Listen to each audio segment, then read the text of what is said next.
Chapter 495. Ye felt that Ouyang Yen was a shrewd woman. She knew that Jiang Zhao didn't like troublesome women, so she asked her to propose a divorce. By then, not only would Jiang Zhao's reputation be affected, but he would also think that she was insensible and fall into Ouyang Yan's arms. She wouldn't be so stupid. Ye waved her hands in front of her, but she was a hooligan. Ha, Ouyang Yan, you can't provoke me. If you have the ability, go find Jiang Zhao and ask him to propose a divorce. But let me tell you, I won't agree. I like to make a big deal out of things. You wretched mistress, bring it on. Ouyang Yan didn't expect any progress in this matter, but she felt that tonight's conversation wasn't in vain. She couldn't find anything useful from Jiang Zhao. Jiang Zhao's thoughts were too deep, and his eyes were too sharp. She couldn't find any weakness in his speech and behavior, so she couldn't figure him out. But this Yunyi was only 19 years old. It was impossible for her to be as experienced as Jiang Zhao. It seemed that the relationship between the two of them wasn't very good. She still had a chance. Yunyi, don't be so smug. Anyway, the person Jiang Zhao loves is me. I have all the time to wait. But I think you should go and see your father. The engagement is such a good thing. How can you not inform him?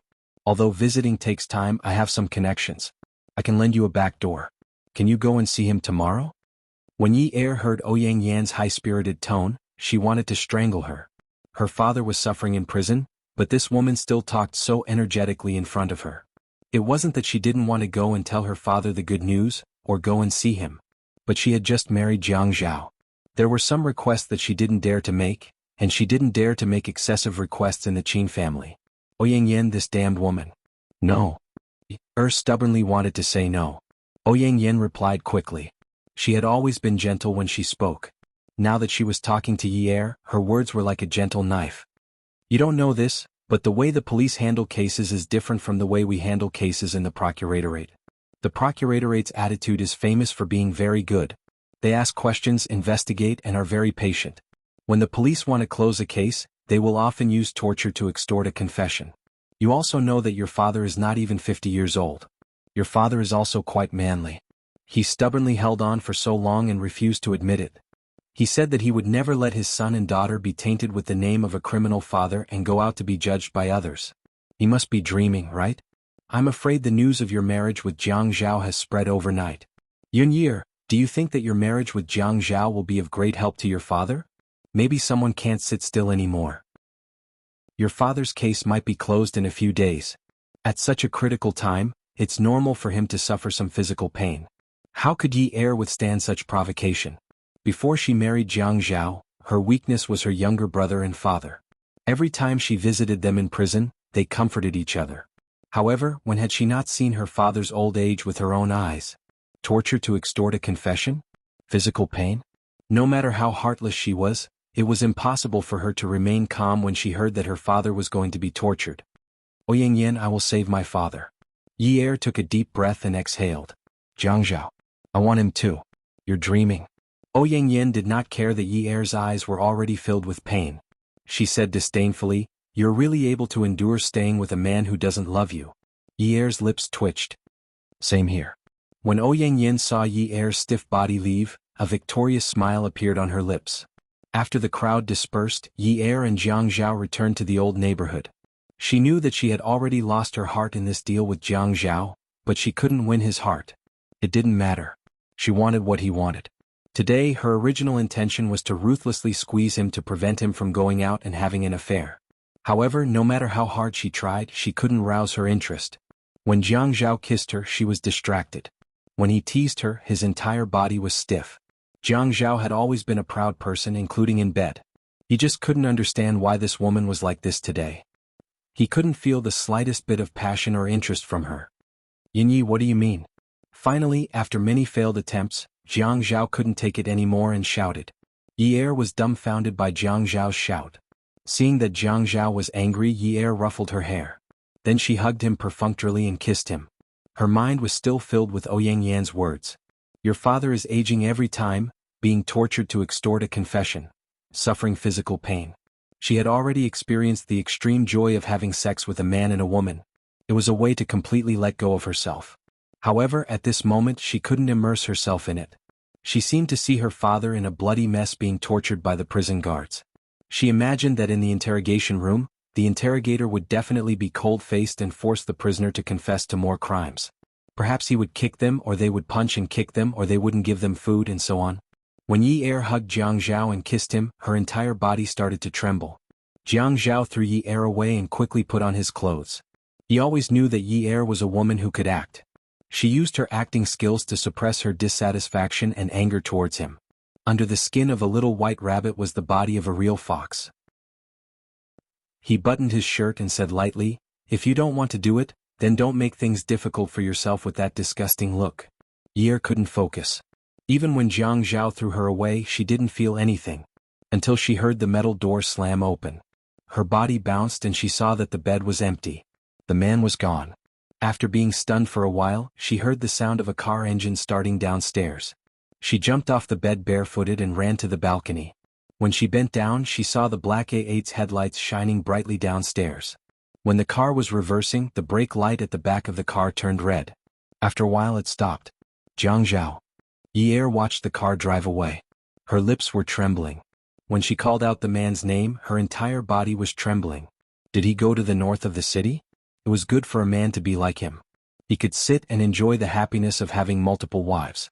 If she didn't find comfort here, she could go elsewhere. Yi Er turned around and sat on the ground. This was just the beginning of her life. How could she continue in the future? She was married to such a powerful man, but she didn't even dare to ask to see her father. She was afraid that he would be angry. But why couldn't she ask?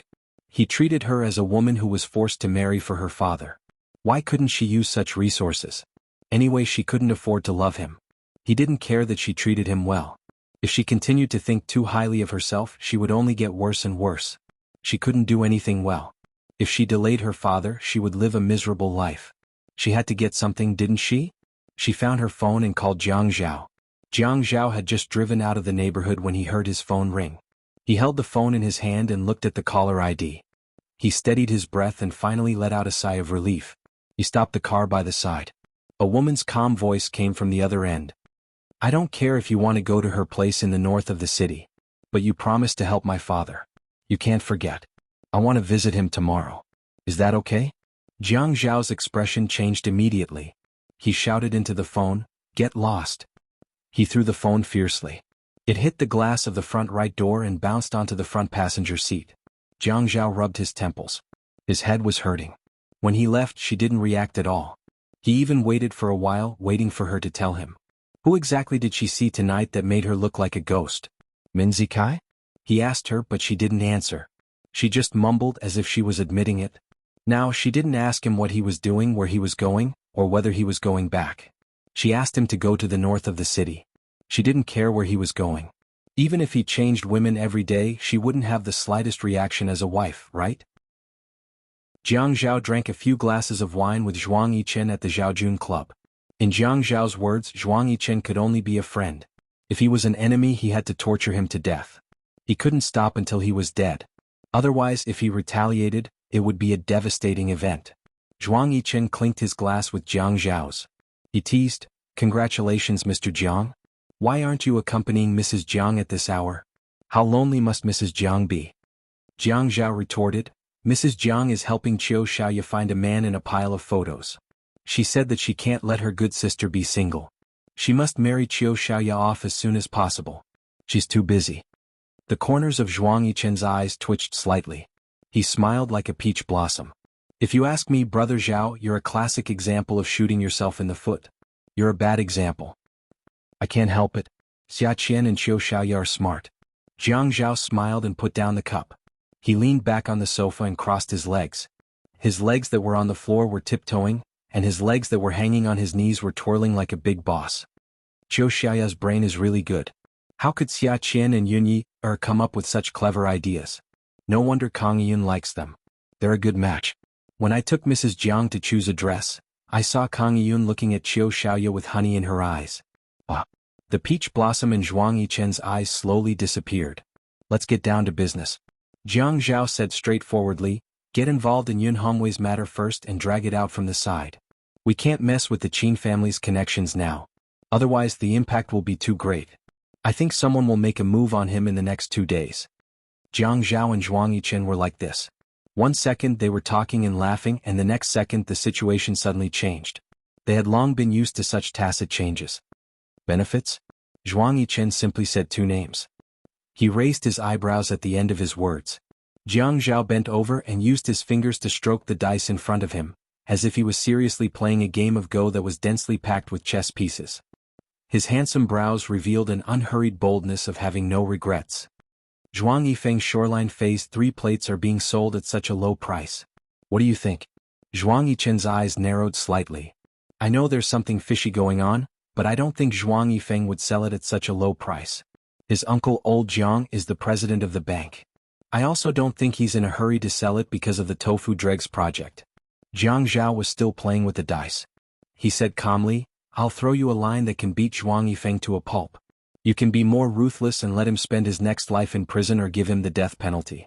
You can also drag your father into it. I'll help you smooth it out from the side. How about it?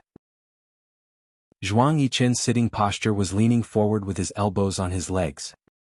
He looked up at Jiang Zhao with a smile and said straightforwardly, Deal. Jiang Zhao pushed Zhuang Yichen's shoulder and pushed him to the side. He laughed loudly. Don't look at me like that. No matter how handsome you are, I won't fall in love with you. Beauty novel Xingwu 799. Chapter 496. Zhuang Yichen sat up straight and laughed. He straightened his black shirt and did not look at Jiang Zhao. He picked up the bottle and poured wine into the two crystal glasses in front of him. His movements were a little slow, and so were his words. Brother Zhao, you used to tell me not to rush for quick success and instant benefits, but this time, you left in too much of a hurry. It doesn't matter if you're in a hurry.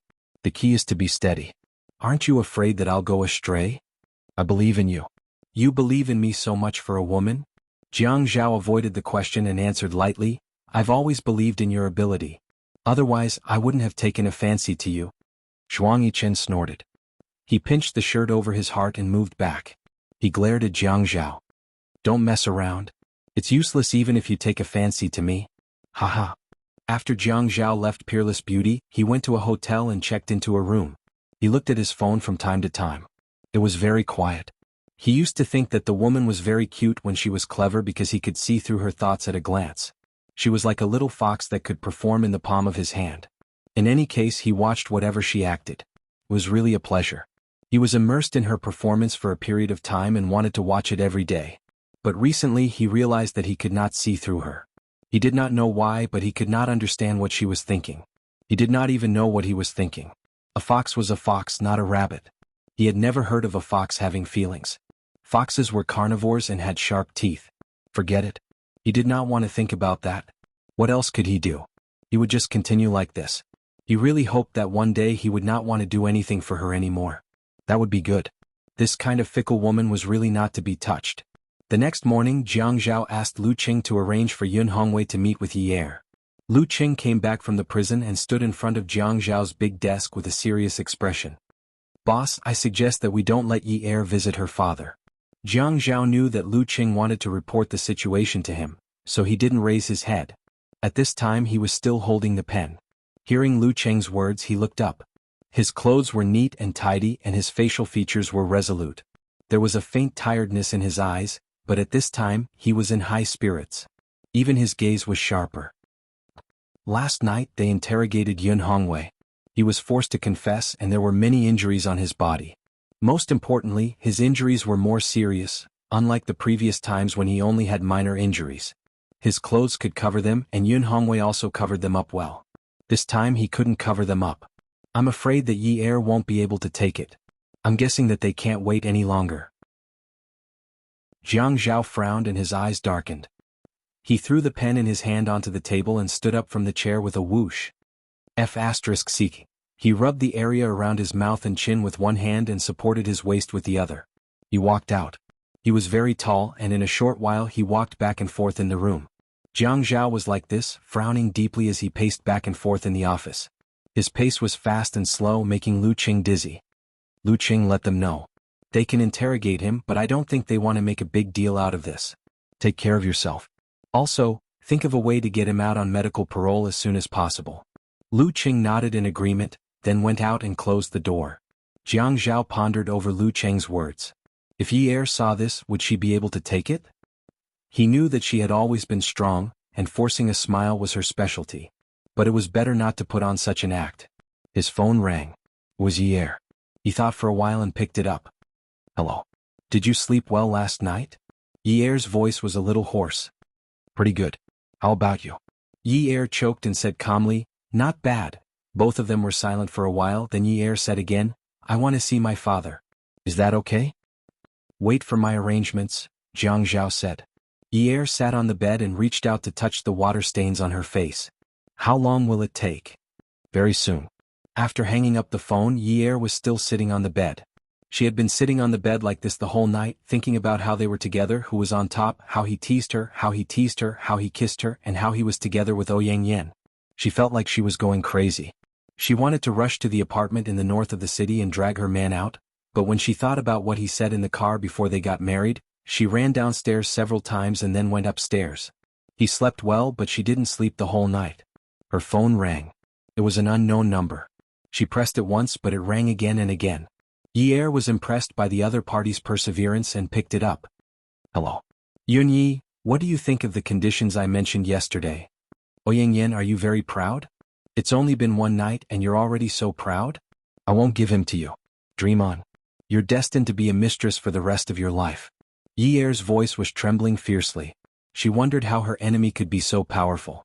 She wasn't even 20 years old, but they had arranged such a scheming female supporting character for her. She felt that she couldn't win against her and was about to be reduced to cannon fodder. Ouyang Yen was stunned for a while, then suddenly laughed and said very alertly, there's no other way. Let's not talk about him. Let's talk about your father. Do you want me to help you? No. Ouyang Yan's voice was light. Is that so? Yun Hongwei was forced to confess last night. Do you want to go and see him today? His whole body is injured and there's blood everywhere. The most serious injuries are on his back and abdomen, and there are large gashes. He's really a man. I don't know how many more days this man, who's almost 50 years old, can struggle. Just like that, Yer listened to a woman describe her father's sufferings in an extremely contemptuous manner. She felt like she was being split open, as if someone had used a rusty blunt sword to stab her from the forehead. Her entire body was being cut open slowly like a seesaw. It was so painful that she wanted someone to give her a quick death. It would be better than struggling like this. She finally shouted at Ouyang Yen, Ouyang Yen, you stinky woman who won't die a good death. The one who won't die a good death now isn't me. Yunyi, you're just... Yi Er hung up the phone and slammed onto the bed. Then he weakly collapsed onto the bed. No wonder immortals couldn't fall in love. The general idea was that it would affect their cultivation. Immortals were so powerful that they could torment mortals in any way they wanted. They were emotionless and had no desires, so their magic power was boundless. Look at her. She wanted to save her father, but she couldn't harden her heart to force Jianghu into a corner and make him give in. She was forced into a dead end. She didn't want to give Jianghu to her love rival, but she didn't have the ability to ignore her love rival's threat. Jianghu asked her to wait, but Ouyang Yen said that he could arrange for her to meet him today. Yi Er tugged at her hair, tugged hard, and then slapped herself. Today was Friday. She was going to pick up her brother, but she felt like she was going to die. She couldn't get out of bed and didn't even have the strength to get up. 10 kfm. She needs to get out of bed and pick up her phone to call Jingling or someone else to pick up Sijia. She got out of bed and thought of something. If the mayor's secretary knew that the mayor's wife was not feeling well, would he tell the mayor about it? She called Lu Qing. Lu Qing, can you help me pick up Sijia in the afternoon? Zhengling should be very busy at the studio. It should be easier for you to slip away. When Lu Qing picked up the phone, he was standing in front of Jianghu and told Jianghu that it was Yi Er. He looked at Jianghu and laughed. Are you asking my boss to deduct my salary? I'm not feeling well. I'm worried that I have low blood sugar. I feel dizzy when I get out of bed. I want to go to the hospital, but I'm afraid I can't pick up Sijia in time. As soon as Yi Er finished speaking, Lu Qing's phone was taken away by Jianghu. Jianghu's expression was not good. He was about to say something, but when he saw Lu Qing beside him, he swallowed his words and said coldly, Stay at home and don't go anywhere. Jianghu sped all the way to Yi Er's neighborhood. Since when did this woman have low blood sugar? She even feels dizzy and needs to be hospitalized? The first time Jianghu moved in, he had taken the spare keys from Yi Er's drawer. When he entered the bedroom, he saw Yi Er curled up on the bed. Her hair was messy and her face was pale. He was so angry that he wanted to give her a tight slap. But when he wanted to slap her, he kneeled on the bed and carried her in his arms. You didn't eat? Yeer's lips were dry and cracked. She snuggled into his arms and said weakly, I'm so dizzy that I don't have the strength to get out of bed. When she smelled Jiang Zhao's scent, it was as if she had eaten mustard. Her eyes were about to open. She hugged his waist and tugged at his clothes. Zhao, I miss my father. I miss my father. I dreamed that he was having a hard time. Jiang Zhao felt his heart soften again. He couldn't harden his heart after being tortured by this woman. I'm thinking of a way. Don't worry. He knew that this was a bit far-fetched. He felt like a jerk to tell a woman who had been running around for her father for almost 2 years not to worry. But in her current state, if she saw her father being tortured, would she break down? Zhao, let's have dinner with Si Jie tonight. Yi'er hugged Jiang Zhao tighter. She thought about Ouyang Yan's words and sometimes even gritted her teeth. We're engaged. He's still in school. He won't make it in time, I know. I'll go pick him up later, okay? Okay. Yi'er paused and added, let's go together. I might have fainted from hunger. Lie down for a while. I'll go downstairs to pack a wonton for you. Eat something and I'll take you to the hospital. We can't drag it out if you're not feeling well. Yi'er hugged Jiang Zhao and refused to let go. She bit the man's shirt and sobbed, Zhao, I'm sorry for last night. I missed my father. I didn't mean to provoke you. Don't be angry with me, okay? Jiang Zhao took a deep breath. He hugged Yier's head and pressed it against his chest. Actually, it was good. They still had her father. They could be connected like this. At least she would continue acting with him for her father's sake. Last night, he had been thinking about why she didn't call to ask about it. Or why she didn't catch the traitor like other women and have a big fight like a shrew. That way she could at least prove that she cared about him even a little bit. She didn't greet him even when the sun rose. Lu Qing said that Yun Hongwei was injured. He was afraid that she would be upset. Looking at her now, he was even more certain that he couldn't let her know. He would tell her after he was released for medical treatment and his injuries were better. She wasn't feeling well and had asked Lu Qing to pick her brother up. She didn't tell him that her role was to help her father. Forget it. He couldn't be bothered. Who asked him to rush over as soon as he heard that she was suffering from low blood sugar and couldn't get out of bed. She was his nemesis. She had jinxed him to death. Welfare Hongcha 866. Chapter 497. He decided to put Yi'er on his lap so that her head could rest on his shoulder. He took 2 pieces of tissue from the bedside table to wipe her tears and patted her back to comfort her. Okay, be good. Don't cry anymore. You're crying so hard. Do you have a faucet in your eyes? Let's take Si Jie out to buy some presents tonight. Our wedding is such a big event and we didn't get him anything. He should have gotten us something. Don't get it wrong. You're so naughty. You're so calculative with your own brother. Zhao, why don't you sleep here tonight? You're my husband now and my brother is home. You can sleep here too. Jiang Zhao kissed Yi'er on the cheek and said, of course. When they picked up Si Jie, Yi'er tried to drag him into the car but Si Jie refused. He looked at Jiang Zhao with hostility in his eyes. Jiang Zhao was very patient, but just as he was about to introduce himself, Si Jie greeted him, hello, uncle. Jiang Zhao was stunned, but Yi'er burst out laughing. Ah. Si Jie rolled his eyes at Yi'er. What are you laughing at? Look at you. All you know how to do is laugh like a fool. Yi'er patted Si Jie's head. I'm laughing at how cute you are. Si Jie slapped Yier's hand away. How many times have I told you that you can't touch a man's head or a woman's waist? If you touch my head again, I won't let you off. Also, I'm a man. You're so shallow to use words like cute to describe a man. What? What? You're saying I'm shallow? Yi'er looked at Jiang Zhao and then at Si Jie. He was furious. Jiang Zhao had just called him shallow, and now Si Jie was calling him shallow. You don't understand? I'm saying you're shallow. It's scary how uncultured you are. Si Jie glanced at Yi'er, opened the car door and got in. After they got into the car, Si Jie ignored Jiang Zhao and talked to Yi'er like an adult. Last time, when you told me about transferring schools, it had something to do with this uncle, right? Yunyi, I don't agree with you hooking up with a rich man. Yun Si Jie, this is my husband. We've registered our marriage, so you have to call him brother-in-law in the future. Yi'er was a little angry, so she raised her voice a little. She usually didn't care about Si Jie's impudence. She only thought that this boy was a little black-bellied, but at this time if he continued to speak like this, she felt that he would hurt Jiang Zhao. Stop. Si Jie slapped the back of Jiang Zhao's seat. Jiang Zhao slammed on the brakes, followed by a series of honks from behind the car. Sijie opened the car door and got out. Yi quickly chased after him. Jiang Zhao stopped the car by the side and also chased after him. Yi caught up with Sijie and hugged him tightly. Sijie struggled to hit Yi, but he only hit his shoulder and not his face. He cried loudly, "How can you be like this? Yunyi, you don't treat me as your brother at all. Marriage is such a big thing and you're only telling me now. Haven't you heard of the parents' orders and the matchmaker's words? I'm a man of the Yun family, but you're already married. You're only telling me now that you want to run away with another man. You want to abandon your brother, Yunyi. You're not a thing. Sijie, I'm not abandoning you. We'll still be together in the future. Your brother-in-law bought the house that we live in together. In the future, our family will still live together. We'll move there very soon. Sijie, you're my brother. I can never abandon you. If you say that I want to abandon you again, I'll feel terrible. I'll feel heartache."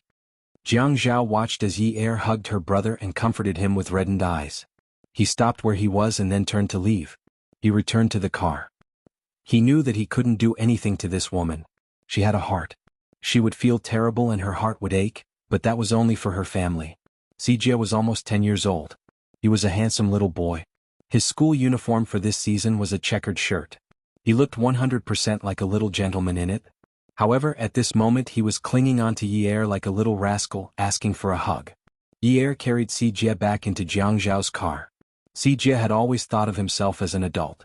Jiang Zhao saw through him and left Yi to talk about men's topics with Sijie. Later, before they even reached the restaurant, the two men, one big and one small, had already started to attack Yi together. Yes, she's timid. She's been like this since she was young. She's even afraid of snakes. She's actually afraid of those non-poisonous snakes that have their fangs pulled out. She's such a good-for-nothing. Once, I put my pet snake under her blanket. She was so scared that she laid out a cushion on the floor and slept for a month.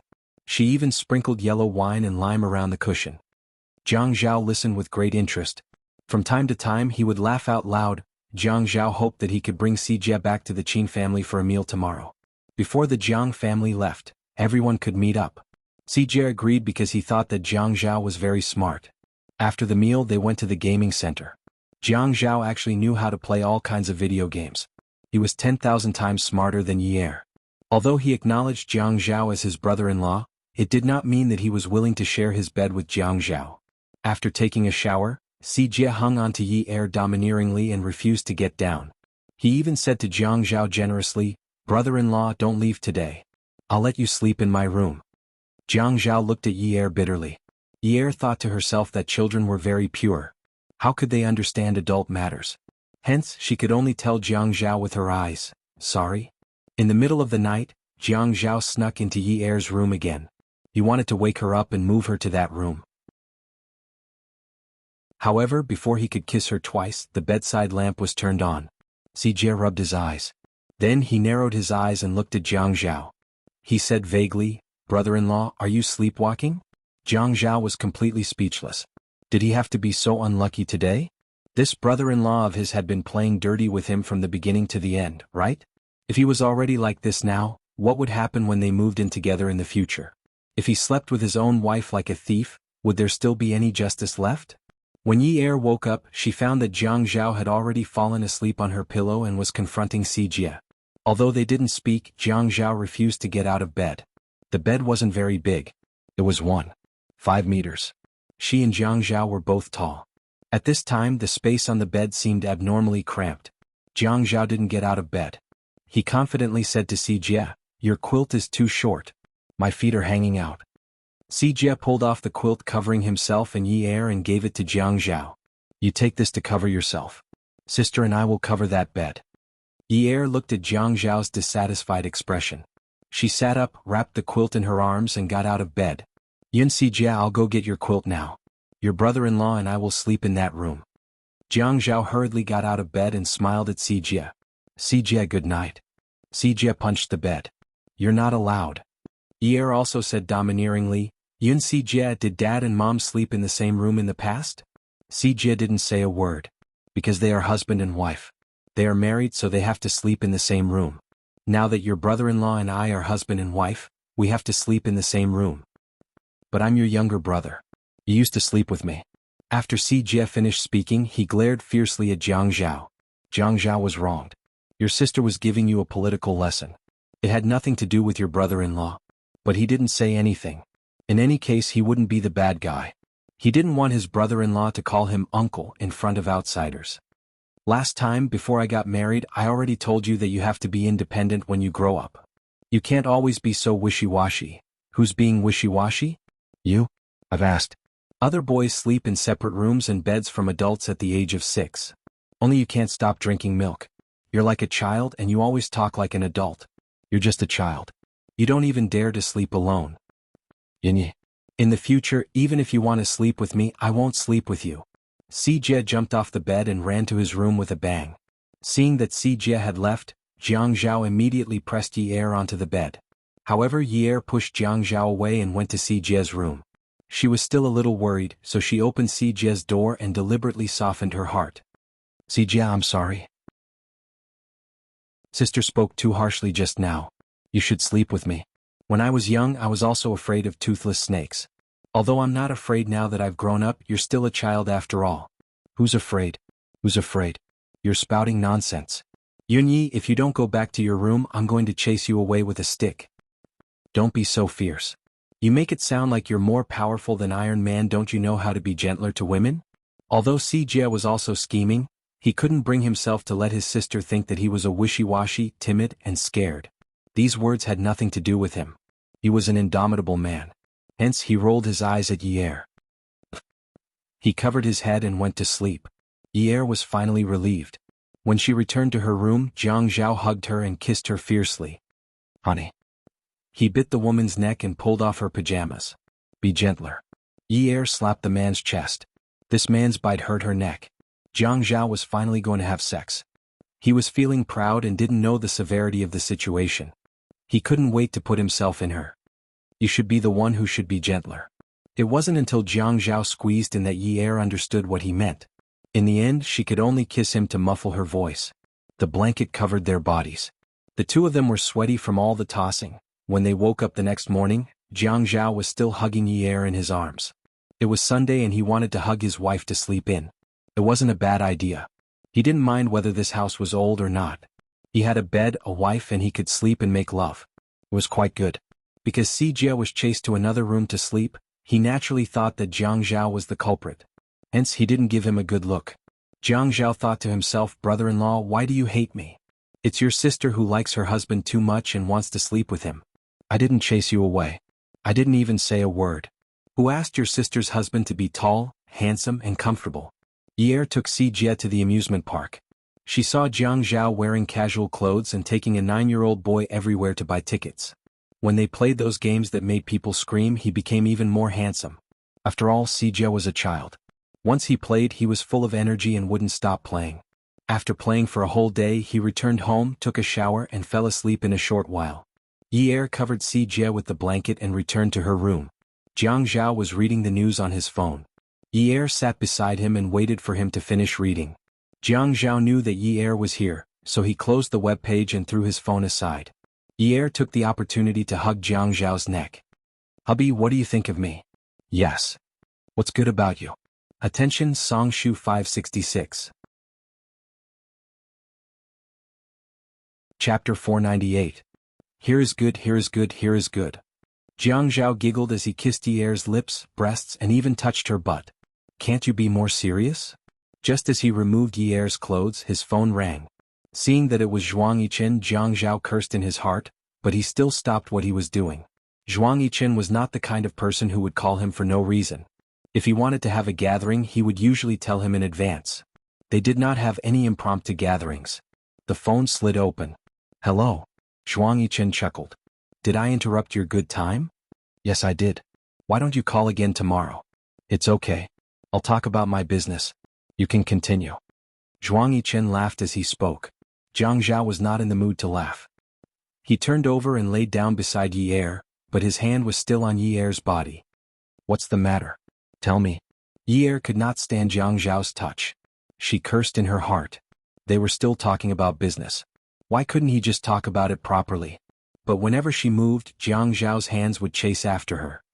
Get off the bed and find a quiet place to close the door. I have something to tell you, Zhuang Yichen said seriously. Jiang Zhao immediately stopped and got off the bed. Then he covered Yi Er with the blanket and gestured for Yi Er to sleep first. Yi Er saw that he looked serious and nodded. Yi Er had always pretended to be deaf and mute about Jiang Zhao's matters. She had never asked about it. Today she wanted to ask about her father, but she did not know how to start. Yi Er was tormented by this matter. On Monday Yi Er sent Si Jie to school. Then she and Jiang Zhao sent the Jiang family members away. It could be said that he had completed a major task. In the afternoon she received another call from Ouyang Yan. Don't use Jiang Zhao as a condition. Go and see your father. I've arranged the time for you. But when Yi Er arrived, the prisoner refused to visit. Yi Er felt uneasy. Ouyang Yan then led her to the surveillance room. Yi Er stood there in a daze. She shook her head in disbelief. Didn't they say that the surveillance cameras in the prison were always broken? Why did it have to be so clear? Yi Er's body trembled as if she was sifting chaff, while Ouyang Yan, who was by her side, would occasionally add in some emotional commentary. Sigh, it's really tough. I wonder what will happen next. Less than a minute after entering the monitoring room, Yi Er ran out. She wanted to leave this place, leave this damn place. The person lying on the monitoring bed was not her father. Although her father was a little old, he would not lie there so weakly. He was still curled up and looked like it was difficult for him to even turn over. She could almost hear that person groaning because of the pain. That person was not her father. Her father's face was not that big. Her father was very handsome. Even if he was old, he was still very handsome. He would not be like that with his facial features messed up. He would not look like a mess with bruises. She could not see clearly. That was not her father. Ouyang Yan caught up with Yi Er. He grabbed her wrist and pushed her against the rough cement wall outside. His voice was still soft. Miss Yundo, what are you holding on for? I said that I would help you, but you refused. You are really unfilial. Jiang Zhao does not love you at all. Otherwise, with his ability, it would not be a problem to let your father live a peaceful life. What's the meaning of this? Yi Er knew that her eyes were wet. It was raining heavily. Ouyang Yan, you are so scheming to get Jiang Zhao, but you want to start with me. Don't you think it's funny? Ouyang Yan smiled indifferently. What's so funny?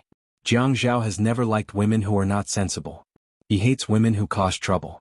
I will never say anything bad about you in front of him, and I will also not say that you have scolded me. I will often tell him that you are still young and it's okay to be immature occasionally. You will be fine after a few years. Yi Er did not know how the ancient people got along with 3 wives and 4 concubines under the same roof. In any case, she could not take it anymore. She thought that there was no problem at all. She was very strong, but she could not take it anymore. You are really shameless. Ouyang Yan smiled faintly.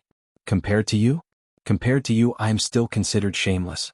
In front of Jiang Zhao, the more I say good things about you, the more he thinks that I am sensible and magnanimous, and the more he thinks that I am wronged.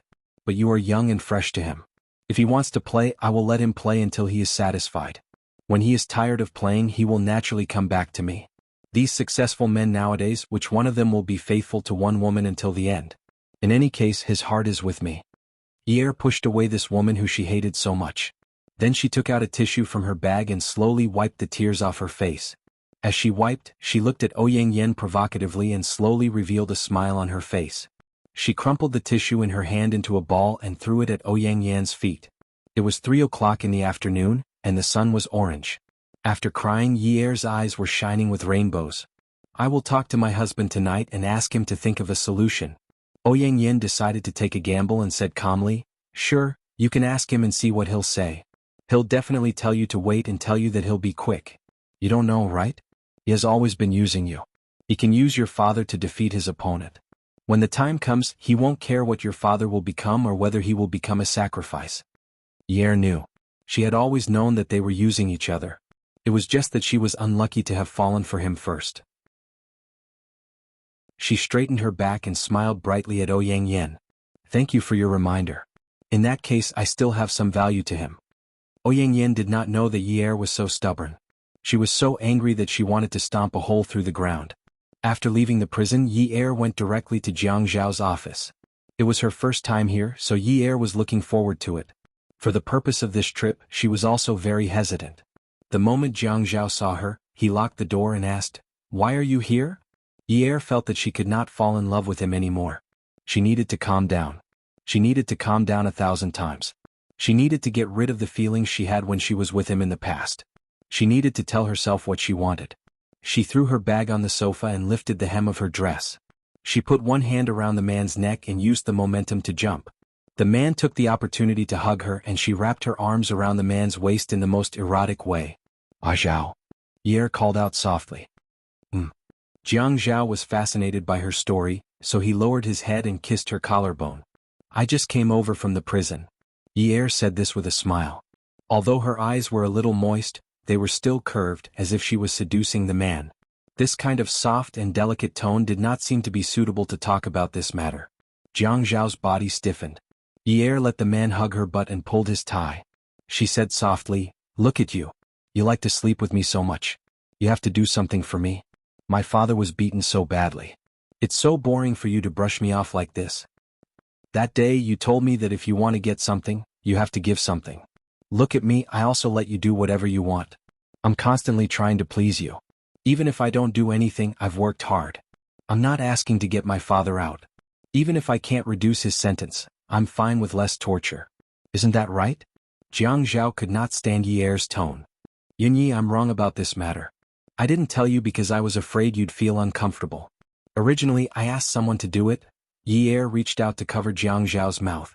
She jumped down from his body and calmly adjusted the hem of her dress. He had bought this dress for her. He had wanted to wear it for his father to see that his daughter had become a little fairy again.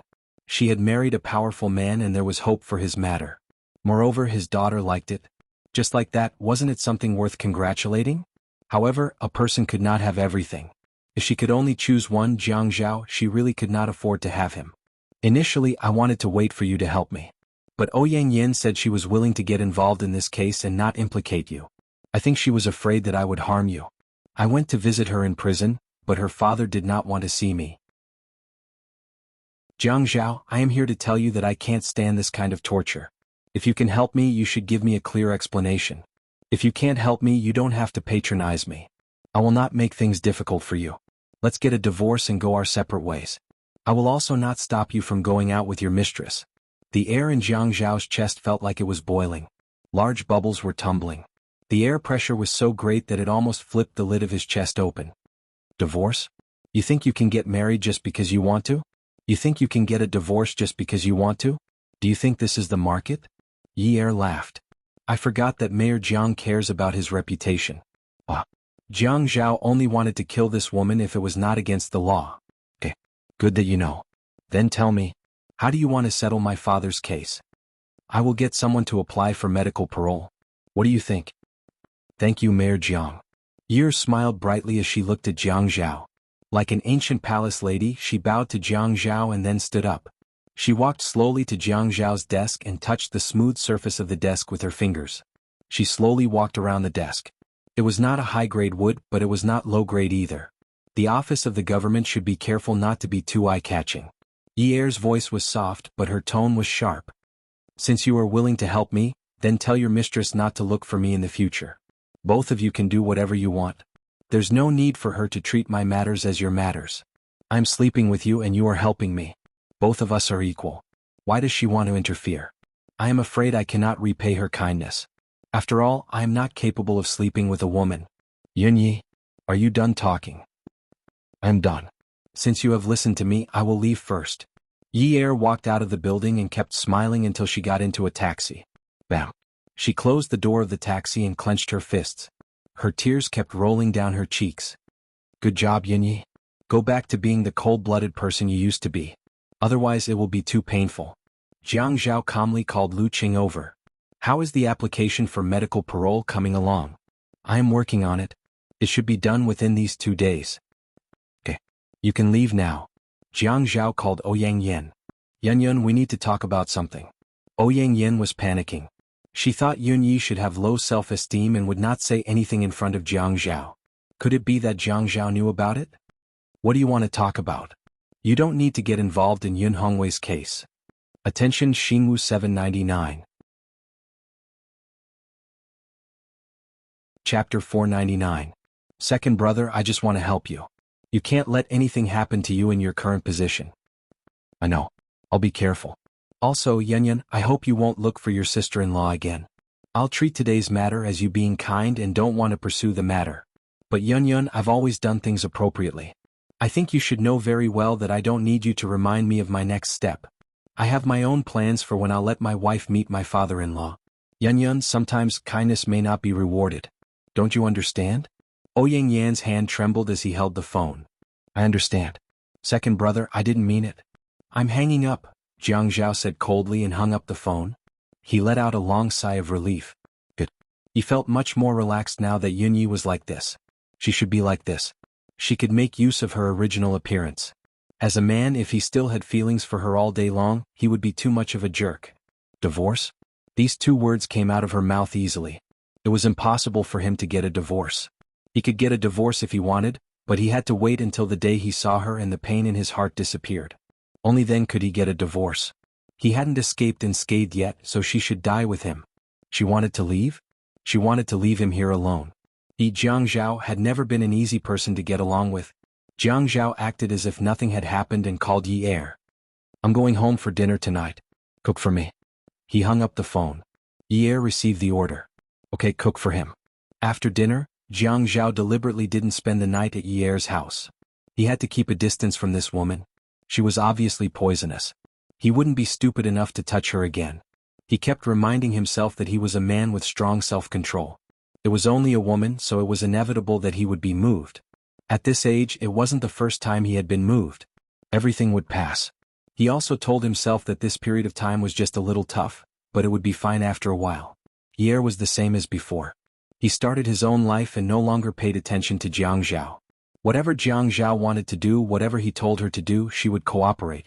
She would act coquettishly and cutely just like before. He tried his best not to change their lives during the process. Jiang Zhao was the same as before their marriage. He treated her coldly from time to time. If he could hurt her, he would never comfort her. If he could take revenge, he would never coax her. Yi Er wanted to empty herself out, so she arranged a lot of activities for herself and looked for friends. Because she was a little afraid of Zheng Ling's mother, she didn't go to Zheng Ling's place. In the large workshop on the second floor, Qiu Xiaoye stood in front of the workbench. She fixed the three-dimensional cut with a pearl needle and used a pen to draw a line on the fabric. When Xiaoye was working, she was very serious and focused. It was impossible to associate her with the woman who usually spoke without thinking. Yi Er slapped Xiaoye's shoulder hard. Xiaoye was still holding a colorful pearl needle. When she turned around, she almost stabbed Yi Er. Are you crazy? Are you a ghost? Or did you die last night and crawl out of the grave to scare me? Hey, is there anyone who curses like you? Look at your pale face. Did you take too many birth control pills? Yi Er made a sound. Qiu Xiaoye, can you not be like this? Can't your words match your appearance? Qiu Xiaoye said, Oh, I'm sorry. I was wrong. But you shouldn't take birth control pills. It affects your skin and your endocrine system. Yi Er touched his face. He kind of believed Xiaoye's words. Don't tell me you don't want to take them? Xiaoye took off the wrist pillow on her wrist and inserted some unused pearl needles into it. Finally, she threw the needles into the tool tray. She picked up the glass of water on the table and took a big gulp. I'll take them. What if I get pregnant if I don't take them? What if the man doesn't want them after giving birth? Then why is your skin so good? Is my skin really that yellow? Yeah. You don't look too good recently. I recommend a birth control pill for you. My friend in the hospital has it. All the female doctors and nurses in the hospital take this. Wait a minute, I'll get it for you. Yi Er was speechless. Qiu Xiaoye, can you not be so bold? You actually brought birth control pills to the office. Are you ready to do bad things at any time? This is for after the event. Anyway, I have to come to work after the event. It's convenient to leave it in the office. I have a bottle at home too in case I forget. As Xiaoye said this, she had already passed the bottle to Yi Er. Then she turned around to take a disposable cup and prepared to pour Yi Er some water. Yi Er looked at the bottle. You gave it to me. What about you? I can get it from my friend anytime. It's very convenient. Besides, I have some at home. Qiu Xiaoye put the cup to the water dispenser and asked, Do you want to drink hot, cold, or warm? Yi Er looked at the man beside him. He crossed his arms and looked coldly at Xiaoye, who was pouring water for him. He didn't dare to say anything. If Jiang Zhao wasn't around, who would subdue this stinky man? I'm asking you. Xiaoye said loudly in dissatisfaction. Then she turned around and saw Zhuang Yichen standing there calmly. He pretended not to see him and said to Yi Er, I'm asking you what kind of water temperature is suitable. Zhuang Yichen looked at Yi Er and pursed his lips into a smile. I think Mrs. Jiang doesn't like the water here and wants to go home to drink her own water. Yi Er held the birth control pills and nodded at Xiaoya. Okay, I'm not used to drinking them. I'll go back first. Hey Yunyi, Yi Er couldn't care less. Even Jiang Zhao said that they were a couple. What was she standing there for? The man's shiny leather shoes walked back and forth on the wooden floor. The sound of footsteps slowly traveled into Xiaoya's ears. Zhuang Yichen was just looking around casually. Then he stood in front of Xiaoya. She poured a glass of warm water for him. President Zhuang, are you here to make clothes? Zhuang Yichen didn't take the water. Yes. Xiaoya rolled her eyes at him and placed the glass on the office table. Your measurements are here. What style do you need? I'll send it to you when it's done. I've lost weight recently. I'll take the measurements again. Xiaoya scolded in her heart. You're asking for it. She took a soft tape measure and measured the width of the back, the length of the shirt, the length of the sleeves, and the collar. Then she wrapped the tape measure around the man's neck and stuck a finger in. The man's Adam's apple bobbed a few times when her fingers slid in. Xiaoya wasn't as tall as Yi Er. Standing on her tiptoes in front of Zhuang Yichen, she felt uncomfortable. She would change into flat shoes the moment she arrived at work. The difference in height was huge. President Zhuang, wait. I'll go put on my high heels. However, the man grabbed her waist and teased, Why are you wearing high heels? To make it easier for you to kiss me? Xiaoya didn't resist. Haha, President Zhuang, you really know how to joke. How many men do I have to kiss in a day like this? Miss Chiu always keeps the morning after pill in her office. She's really meticulous. Zhuang Yichen pursed his lips. He pinched Xiaoya's waist and lifted her up, allowing her to lean against him. Of course. Women have to learn to protect themselves. Other than young Master Kong, who else does Miss Chiu prepare the morning after pill for? It's none of your business. It's none of your business. Zhuang Yichen took 2 steps forward and pressed Xiaoya against the workbench that was filled with fabrics. He grabbed her chin and said in a deep voice, Don't think that I'll let you do whatever you want. Xiaoya tried to pry Zhuang Yichen's hand away. Her chin hurt unbearably. I have nothing to do with you anymore. I'm free to live my life however I want. Oh, freedom is easy to write, but it's not easy to achieve. Let go of me. Zhuang Yichen slid his hand under Xiaoya's skirt. The morning after pill is always kept in the office. I want to see if your skin will get better after you take it. Get lost. Zhuang Yichen bit Xiaoya's ear and panted heavily. Little demon Xiu, do you want to call Kang Yun and ask him to come over? I want to know if his eyes will still be filled with honey when he looks at you. Xiaoya was shocked out of her wits. She didn't know what he was talking about. What nonsense are you talking about? Are you crazy? Protect him? Hey you pervert. I already said that it has nothing to do with you. Get out of here. I'll get out when I'm done. I'm not interested in satisfying you. Bastard. Yi Er saw that it was almost time to get off work. She still had to go home and cook for Jianghu. She had to serve him well. Professionalism was a must. The dishes on the table that night were all Jianghu's favorites. They were light and there weren't many meat dishes. While Jianghu was eating, he said to Yi Er, You're on parole for medical treatment. It'll be approved the day after tomorrow. However, they won't state the real cause of your injury. The application documents state that you fell down the stairs while you were working. Yi Er's hand that was holding her chopsticks trembled. It's good that you're out now. We'll talk about the rest later. She looked at Jianghu, who was eating with his head lowered. She smiled and said sweetly, Thank you, hubby. You're welcome. Like you said, we don't owe you anything. Yi Er nodded. The next night they went back to the Qin family for dinner. Unwu brought his girlfriend over for dinner. The girl's name was Anen. Anen had been sitting beside Unwu the whole time.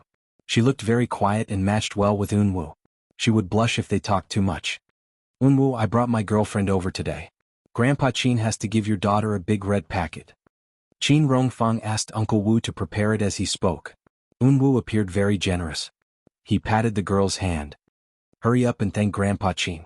The girl blushed slightly and nodded. Thank you, Grandpa Qin. Qin Fian said, Grandpa is really biased. I've never heard of him giving me a big red packet or anything like that. Your red packet? After the artificial insemination is successful, I'll give a very, very big red packet to the girl who gets pregnant for you. Anan couldn't take such a huge blow and her face turned red. Qin Fian looked at Anan. Don't be like this. I'm gay. Everyone in Haicheng knows that. Did you just come to Haicheng? You're so surprised by such a small piece of news. And then said, I grew up with Unwu in Japan. Yunwa's gaze shifted slightly from time to time and landed on the girl he liked sitting opposite him. Yi Er ate his food and was occasionally amused by Jianghu. He looked away. He really didn't want to see such a scene. After dinner, Yi Er found Unwu in the garden. Unwu. Yunwa's eyes were still as clear as a spring. He smiled warmly. Yi Er. Haha, I didn't disturb you, did I? Unwu looked at Anin, who was standing beside him, and shook his head. Of course not. Unwu, I was wondering when you'd like to take the painting back. Yi Er felt that it wasn't good to leave his nude painting with others. Moreover, when he drew it, he wanted to keep it as a memento. What kind of memento would it be if he didn't take it back? Come and take a look. Xinwu 799. Chapter 500. Sure, give me your phone number. I'll send it to you another day. Unwu was about to take out his phone to write down the number when he saw Jianghu walking over. He pulled Anin over and said to Yi Er, Anin isn't familiar with Haicheng. Why don't you go shopping together often? And can also buy some things she likes. I don't want to go shopping with a girl. Anin seemed very interested too. Sure. I was just about to go. Unwu said that it's better to read than to go shopping. Who knows how fun shopping is? Isn't that right, sister-in-law? Jianghu walked over to Yi Er and patted Yi Er's shoulder. You guys have company now. It's good to go out and have fun often. Unwu looked at Jianghu and said helplessly, girls like to do that kind of thing. When it comes to shopping, they're more excited than anything else. I feel like we're going to the execution ground. Jianghu laughed and said, there's a difference between men and women. Jianghu received a call from Zhuang Yichen. He said concisely, I'll wait for you at Zhaojun. I'll tell you in person. Yi Er asked, what's the matter? Jianghu lifted his wrist and reached out to pull up his sleeves. He looked at the time and said, I'll get Uncle Wu to send you back later. I have something urgent to attend to, so I'll leave first. Unwu stopped Jianghu. There's no need to trouble Uncle Wu. I'll send sister-in-law off on my way back later. Thank you, Unwu. You're too polite. After Jianghu left, Unwu suggested that he visit another day. Yi Er hitched a ride. She and Anin sat in the back while Unwu sat in the front passenger seat. Yi Er felt that Anin was not very gentle. When she smiled, she could also be very happy. Unwu looked at Yi Er from the rearview mirror and could not help but be moved. She turned around and said to Anin, Yi Er's nose is a little dirty. Help her wipe it. Anin glanced at Unwu and took out a neatly folded handkerchief from her bag. Sister-in-law, come, I'll wipe the dirt off the tip of your nose for you. Yi Er reached out and touched it. Am I that careless? Do it yourself. It's fine. Anin insisted on helping Yi Er. Yi Er wondered what was on the tip of his nose that Anin needed to wipe it for so long. The handkerchief smelled really good. He couldn't help but want to smell it a few more times. He shook his head and felt a little dizzy. She was getting dizzier and dizzier. She looked at Unwu, who had turned around to look at her. Yunwa's face was filled with circles. It was as if a stone had been thrown into a pond. The circles kept spreading outwards. Jianghu rushed over to Peerless Beauty. He guessed that something important must have happened. He directly pressed the elevator button from the underground garage and went up to Zhaojun. When he stepped out of the elevator, he saw Zhuang Yichen shaking the dice alone. Zhaojun was different from other private rooms. There was no strange smell. There was no need to use air fresheners to cover up the smell of cigarettes, alcohol, or vomit. The lights were also brighter. Jianghu sat down. Zhuang Yichen sat up straight. You asked me to investigate the Lei family that disappeared 12 years ago. Yes. Jianghu listened carefully. At that time, only 2 people survived. One was Lei Jintian, and the other was his 8-year-old grandson. Jianghu glanced at Zhuang Yichen and motioned for him to continue. Zhuang Yichen continued, You don't know this, but his grandson killed 13 people when he was just 8 years old. What's even more unbelievable is that this 8-year-old boy's marksmanship was extremely accurate. Later on, the boy was shot and his heart was damaged. Lei Jintian didn't hesitate to spend a large sum of money to replace his heart. Since then, there hasn't been any news about the Lei family. That's all I can find out. Jianghu was shocked. You're saying that the 8-year-old boy killed 13 people with a gun? Yes. Jianghu thought about Unwu. He thought about his pair of eyes and the way he usually spoke. His skin was so soft and tender. Even after he was praised by Yi Er, he specially checked his hands. There were no calluses at all.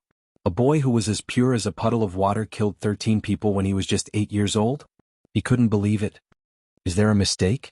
Zhuang Yichen shook his head. After investigating for so long, I didn't want to make a mistake. But after that, just like you said, they disappeared into thin air. But at that time, the Lei family was jointly exterminated by 2 Japanese families. These 2 families had been declining since 8 years ago, and they didn't have any enemies to take revenge on. I just feel that it's a little strange. The important direct shareholders of these 2 families were all ruined. Basically, they were secretly hiding large amounts of heroin. Moreover, they were all forced to investigate in China.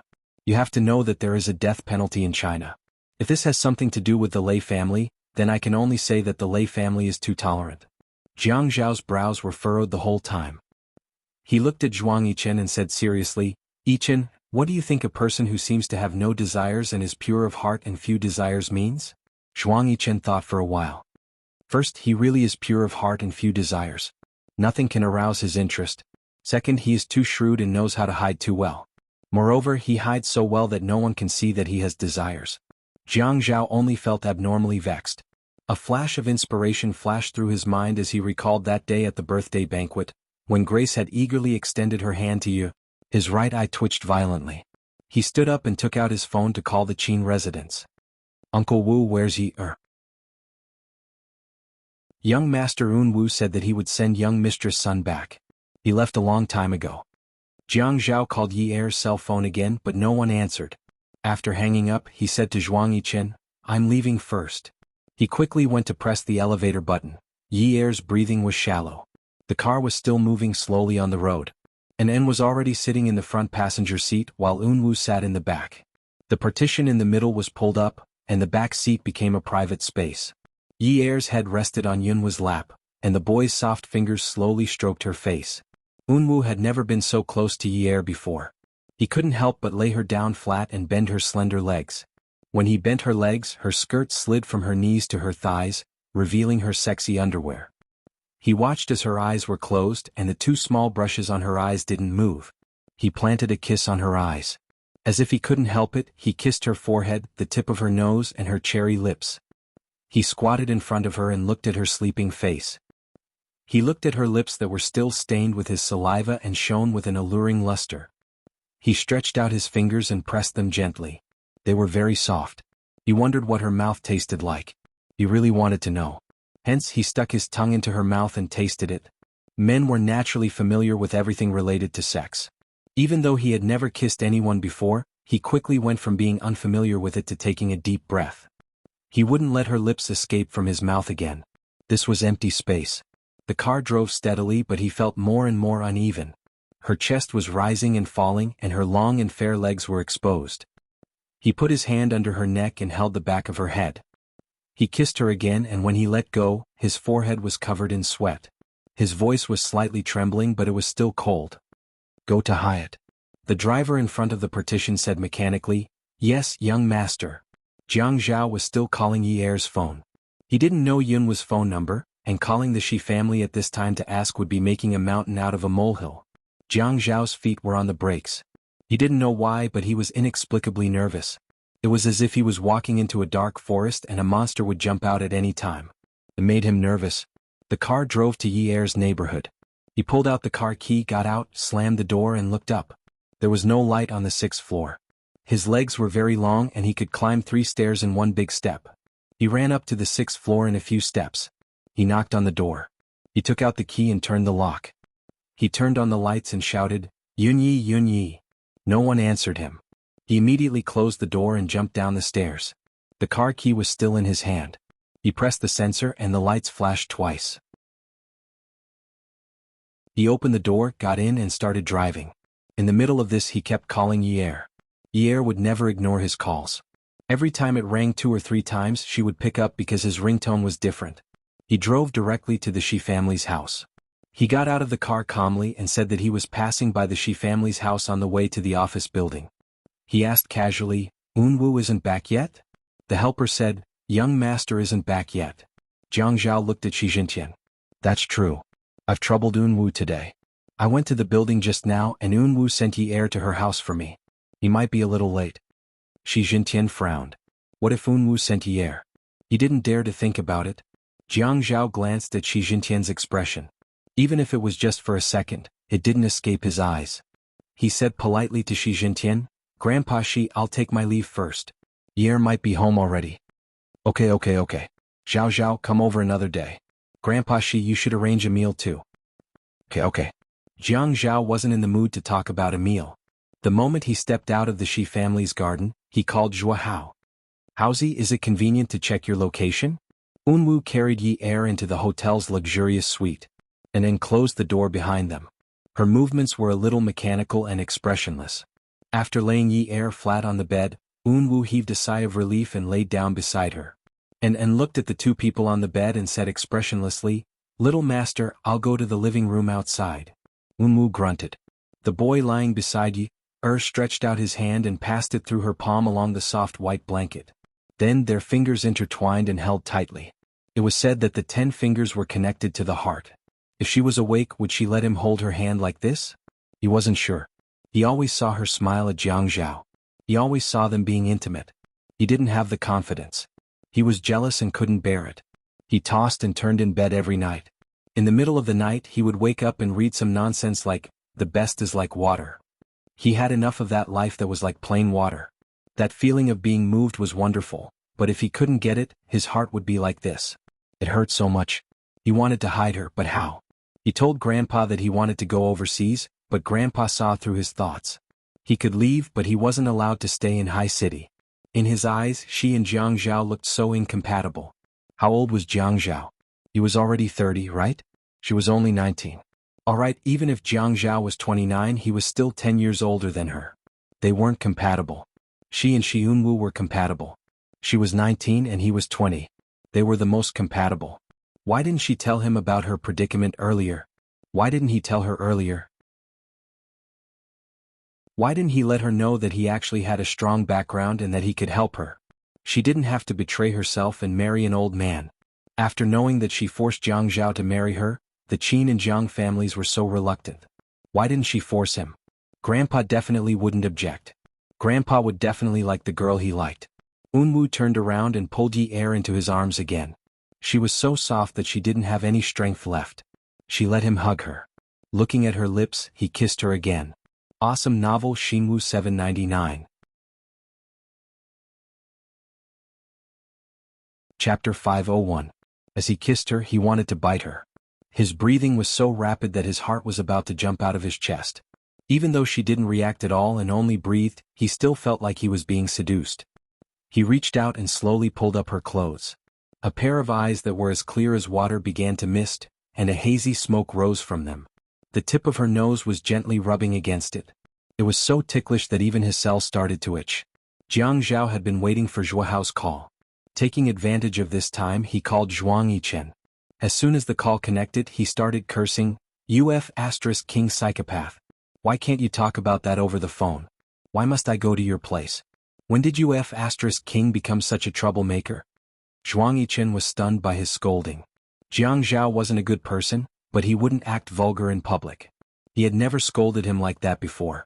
Even if he scolded others, he didn't use a real scolding tone. At most, his tone was cursing in a low voice. Thinking back to when he left Zhaojun, he called to ask about Yun Ye's whereabouts. Feeling that the situation was a little serious, he frowned and asked, Hey, did you lose the woman? Zhuang Yichen, it's good that you're fine. If something happens, I'll King kill you. Zhuang Yichen knew that Jiang Zhao wasn't calm at this time, so he didn't argue with him. He stood up with the phone in his hand. Do you need me to do anything? At this moment, Jiang Zhao's phone rang. He gritted his teeth and said, I'm hanging up. Zhuang Yichen, just you wait. Zhua Hao called. Jiang Zhao picked it up. How is it? Brother, the car's location isn't easy to check. This kind of car isn't afraid of being stolen. The owner seems to be against location tracking. This kind of system has been modified, but the number you gave me wasn't turned off. Her SIM card's location is at Grand Hyatt Hotel. Jiang Zhao's hands clenched the steering wheel. The two of them didn't go anywhere. They went to the hotel and didn't pick up the phone either. His hairline started to sweat. He raised the back of his hand and wiped the tip of his nose. It was already sweating. Haozi, get a car full of people from the army to Grand Hyatt. Don't let even a fly go. Now, right now. Jiang Zhao felt that his voice must have sounded like a roar. He couldn't calm down. His wife didn't pick up her phone, but she went to the hotel. The Shi family was indeed a big tree. If Xianyu really had feelings for her, what was she up to?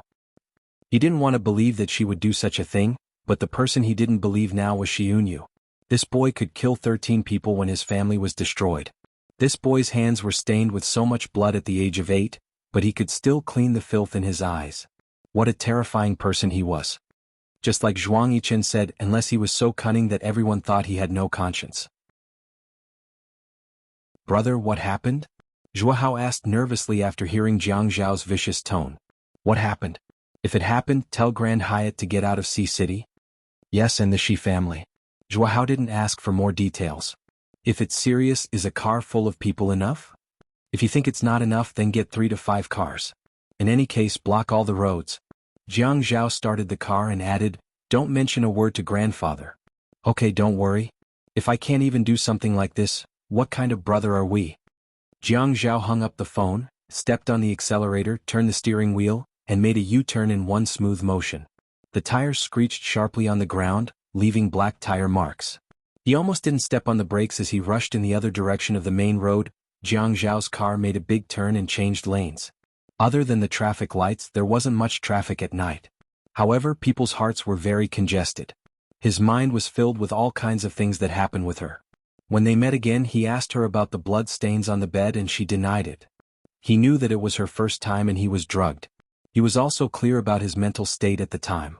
It wasn't like he was drugged, so he should have been able to tell the difference between a woman's reaction under his body. But she didn't admit it.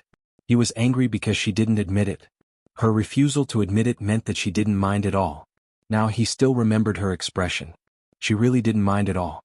That expression was like she was bitten by a cat or a dog. He was so angry that he wanted to drown her with alcohol. Later, when they were together, she was no different from the first time. He teased her that the quality of 300,000 yuan a night was too bad, but she still followed him and didn't explain. When he ked her, it was very smooth, but she was still so painful. Obviously, no man had touched her before. She just moaned and stiffened for a long time before she recovered. Sometimes he felt that she was a mutant of women. How could a woman not care about her first time? The car was driving very fast. He felt that he was as crazy as he was when he just got his driver's license. He would race with his friends to see who could race faster. He would put his younger brother together to play with him. If he was scolded by his younger brother, it would be much lighter. He had been so insidious since he was a child. The people he met were also insidious. When he was a child, it was his elder brother, Jianghu. They played tricks on each other and often made trouble for each other. Later, it was his business rival. He didn't care too much about it. Life was just a matter of playing tricks on each other. Otherwise, it would be boring. But now, he had been so patient because of this woman. She didn't let him worry less. She couldn't even rest for a day. Whenever she was free, she would make trouble for him. The car was driving so fast. He felt that he was old because he hadn't driven so fast for many years. The car was so fast that everything flying by outside the window became a line with a light tail. She was still so young, 19 years old. Xianyu, 20 years old. He held the steering wheel tightly, and even his chin was tightly pressed together. When his elder brother and sister-in-law were together, he even patted Jiang Rui's shoulder and said, "Brother, you're an old cow eating young grass." Jiang Rui even kicked him. He added, "But you're still strong despite your age." He was kicked again. Now he had found someone younger than his sister-in-law. Damn it. Shouldn't the younger ones be more innocent? Didn't sister-in-law ask my brother to make decisions for her all the time? Didn't sister-in-law think for my brother all the time? Why was she so playful all the time? They both proposed. At that time, when sister-in-law proposed to my brother, Grandpa cried every time he talked about it. Why were they so affectionate? Why was there such a big difference in treatment between brothers? He was also proposing to a woman. How did it become a forced marriage? He forced her, but she didn't love him. Wasn't she ruining him? The car shot into the parking lot of Kaiyue. He slammed the door and went straight to the reception. Asking which room did the person who checked in with Xiyun's name stay? Who in High City didn't know the handsome and rich mayor like Jiang Zhao? What's more, when the mayor asked, it must be a big deal. But after checking the computer, there was no record of Xianyu checking into a room. It was very difficult. At this time, the sound of high-powered trucks' accelerators rushed in one after another. Even the receptionist couldn't help but look outside. The cars outside stopped one after another, followed by the sound of orderly footsteps. It wasn't messy, but it was loud. Military boots were always so strong and powerful. A security guard ran in. The marble floor was polished like a mirror, and it was a little slippery when he ran too fast. The security guard tried hard to stop and almost fell. He held onto the marble counter and said to Miss in a panic, "Hurry up and find the manager. This is bad. There are 5 military trucks and there are dozens of soldiers in each truck. Did something happen to our Kaiwa?" Jianghu said coldly to Miss in front of the receptionist, "Get me the CCTV footage. Also get me all the IDs of the people who checked in between 9 p.m. and 10 p.m. Zhuo was wearing a simple military uniform and walked over. He greeted Jianghu, "Brother?" Miss in front of the receptionist was still obsessed with another handsome man. But when she saw the lieutenant colonel epaulette on Zhuo's shoulder and his cold face, she was so scared that she immediately listened to Jianghu's words. When the military came to visit, it was different from the ordinary police. They had to show you their IDs. If you dared to say something sarcastic and talk about the law, sorry, those people in the trucks would stomp their feet in unison. Those who were fine would think that something had happened. Jianghu went into the front desk and just looked at the CCTV footage. Miss in front of the receptionist kept checking the records and then reported one by one. Until a name was reported, and Chen. Jianghu looked up at Miss in front of the receptionist, "Show me the scanned ID." Miss in front of the receptionist moved the computer screen and pointed it at Jianghu. When she saw the ID photo she said, and then her eyes were sharp and cold. She took the mouse from Miss in front of the receptionist and slid the wheel up and down to see the room number. She said coldly to the receptionist, "Swipe the spare room card for this room and give it to me." Miss in front of the receptionist didn't dare to disobey. She was afraid that something big was going to happen in the hotel. Jianghu held the room card in his hand and strode out of the front desk. When he passed by Zhuo, he said, "I'll call you later. You're downstairs." "Okay." 1326. Jianghu silently recited this number in his heart and watched the numbers of the elevator change one by one. He felt that every second was like a year. The trajectory of his life was almost completely disrupted by this woman called Yunyi. It was a mess. But he would rather continue to live like this in chaos. He didn't know what he was insisting on. With a ding, the elevator door opened. He looked at the numbers on the door and pointed to the direction. Then he started walking. His steps were fast and big. The carpet was soft, but the sound of his heavy footsteps could be heard. He held the door handle and put the room card that had been warmed up in the sensor area. With a beep, the red light flashed and turned green. He pressed the door handle hard and pushed it open. The moment he pushed it open, he almost wanted to close the door again. The man and woman on the sofa were kissing passionately. The woman's shoulder strap had slipped halfway, revealing half of her fair and round breasts. The woman's clothes had been pushed up by the man on top of her, revealing her graceful waist. The man's hand was caressing the woman's fair and tender legs. Jianghu was a little embarrassed. Just as he was about to go out, Unwu climbed down from Anan's body. He stood up and tidied his clothes. He looked a little embarrassed. "Brother Zhao." Jianghu responded. He had forgotten the lines in the script. "Yer is here?" And turned her back and started to tidy her clothes. Unwu nodded. "Sister-in-law fell asleep in the car just now. I don't know where she lives, so I didn't wake her up. She's inside." Jianghu didn't know what to feel now. When he looked at Unwu, he couldn't bring himself to smile. He turned and went into the bedroom. Yer was well covered with the blanket. Her clothed shoulders were exposed. She was in good condition. She slept on her side and seemed to be sleeping soundly. Awesome novel. Songshu 566. Chapter 502. He walked over and touched her face. Kneeling on the bed, he leaned down and kissed her on the cheek. Smiling, he said, "Damn little fox. You scared your husband to death. You slept soundly." As if the person outside the bedroom wasn't there, he took Yer's bag from the bedside table and opened it. The phone inside was on, but there were already 3 digits of missed calls. Seeing these numbers, he knew that he was going crazy. He looked at the settings again and saw that it was silent. He threw the phone back into the bag and turned around to lie down. He was really exhausted. At this moment he didn't want to go anywhere. He just wanted to hold her in his arms. Unwu stood outside the carved screen. Clenching his fists, he wanted to walk over. And then took his hand and patted it. She looked at him, frowned and shook her head. Jiang Zhao also felt that there was someone outside. He pulled his arm out from under Yi Er's neck and walked outside to say to Unwu, "Unwu, your sister-in-law is sleeping soundly. I won't wake her up. We'll stay here tonight. Why don't you and get another room?" Yunwu's heart was in turmoil. He couldn't speak. They're staying here tonight? What are they staying here for? What will they do? And then held Yunwu's arm. She still looked a little shy. "It's okay, brother Zhao. Unwu and I will go back to stay. We wanted to wait for sister-in-law to wake up or call you to pick us up. We'll get going first." "Okay. We'll have to trouble you then."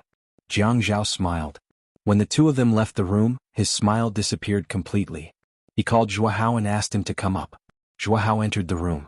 Jiang Zhao carefully took out Yi Er's phone from her bag. "Go and compare my fingerprints. I'll give you mine and Yi Er's later. See who else has it besides ours."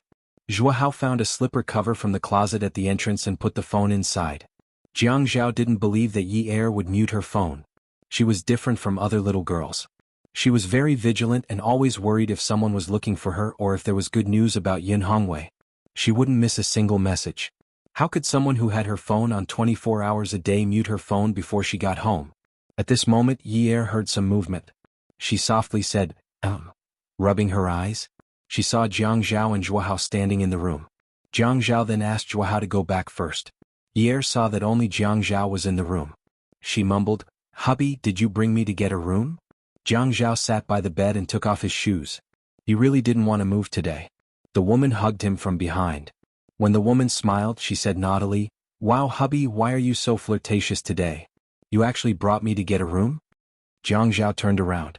The woman's hair was messy and she was looking up at him. Her eyes were darting around. In his mind, Shi Yun's shadow jumped out again. He lifted Yi Er's clothes and skirt and checked them up and down. There were no traces at all. He shook his head and felt that he was thinking too much. When he entered the room, he clearly saw Shi Yunwu and Anin putting on a show of affection. He had caused such a big commotion just now. He wanted to vent his anger, but when he saw her looking at him like that, he couldn't vent his anger. Moreover, she didn't seem to know anything. Did she actually think that he brought her to get a room? Childish. Didn't she know that a golden nest couldn't compare to her own? But if he had really brought her to get a room, would she be so happy? Did she really think that he was flirtatious? He leaned over and bit her breast. "Let's go take a shower?" Yi Er didn't know what Jiang Zhao was checking. She only thought that he was flirting again. Hug. Let's not do anything. Just hug. Hubby, hug me." Yi Er hugged Jiang Zhao's neck and refused to let go. She twisted her body and acted coquettishly. When she saw Jiang Zhao's flirtatious look, she wanted to teach him a lesson. This B***star tortured her to death. He made her unable to sleep well every day. If he didn't let her have a good time, she wouldn't let him have a good time either. She wanted an eye for an eye. "Hug me after you take a shower. Be good." Jiang Zhao couldn't take it anymore after being twisted by Yi Er a few times. When he was looking for her, he had lost a lot of juice. He felt that he must be smelly. No, I just want a hug." Yi Er pouted and kept asking for a hug. When she moved, she purposely rubbed against Jiang Zhao. "I'm sweaty. I stink. Let's take a shower together." Jiang Zhao's voice was hoarse. He didn't want to lose points in bed because of the smell of sweat. "It's not smelly. Hubby doesn't stink at all. Hubby is manly. That's the smell of a man. Let's hug Yi Er to sleep." Yi Er purposely didn't look into Jiang Zhao's eyes. They had a tacit understanding in this aspect. Just by looking at each other's eyes, they knew what he wanted to do. Just by listening to his voice, she knew that he couldn't take it anymore. She wanted him to be unable to take it.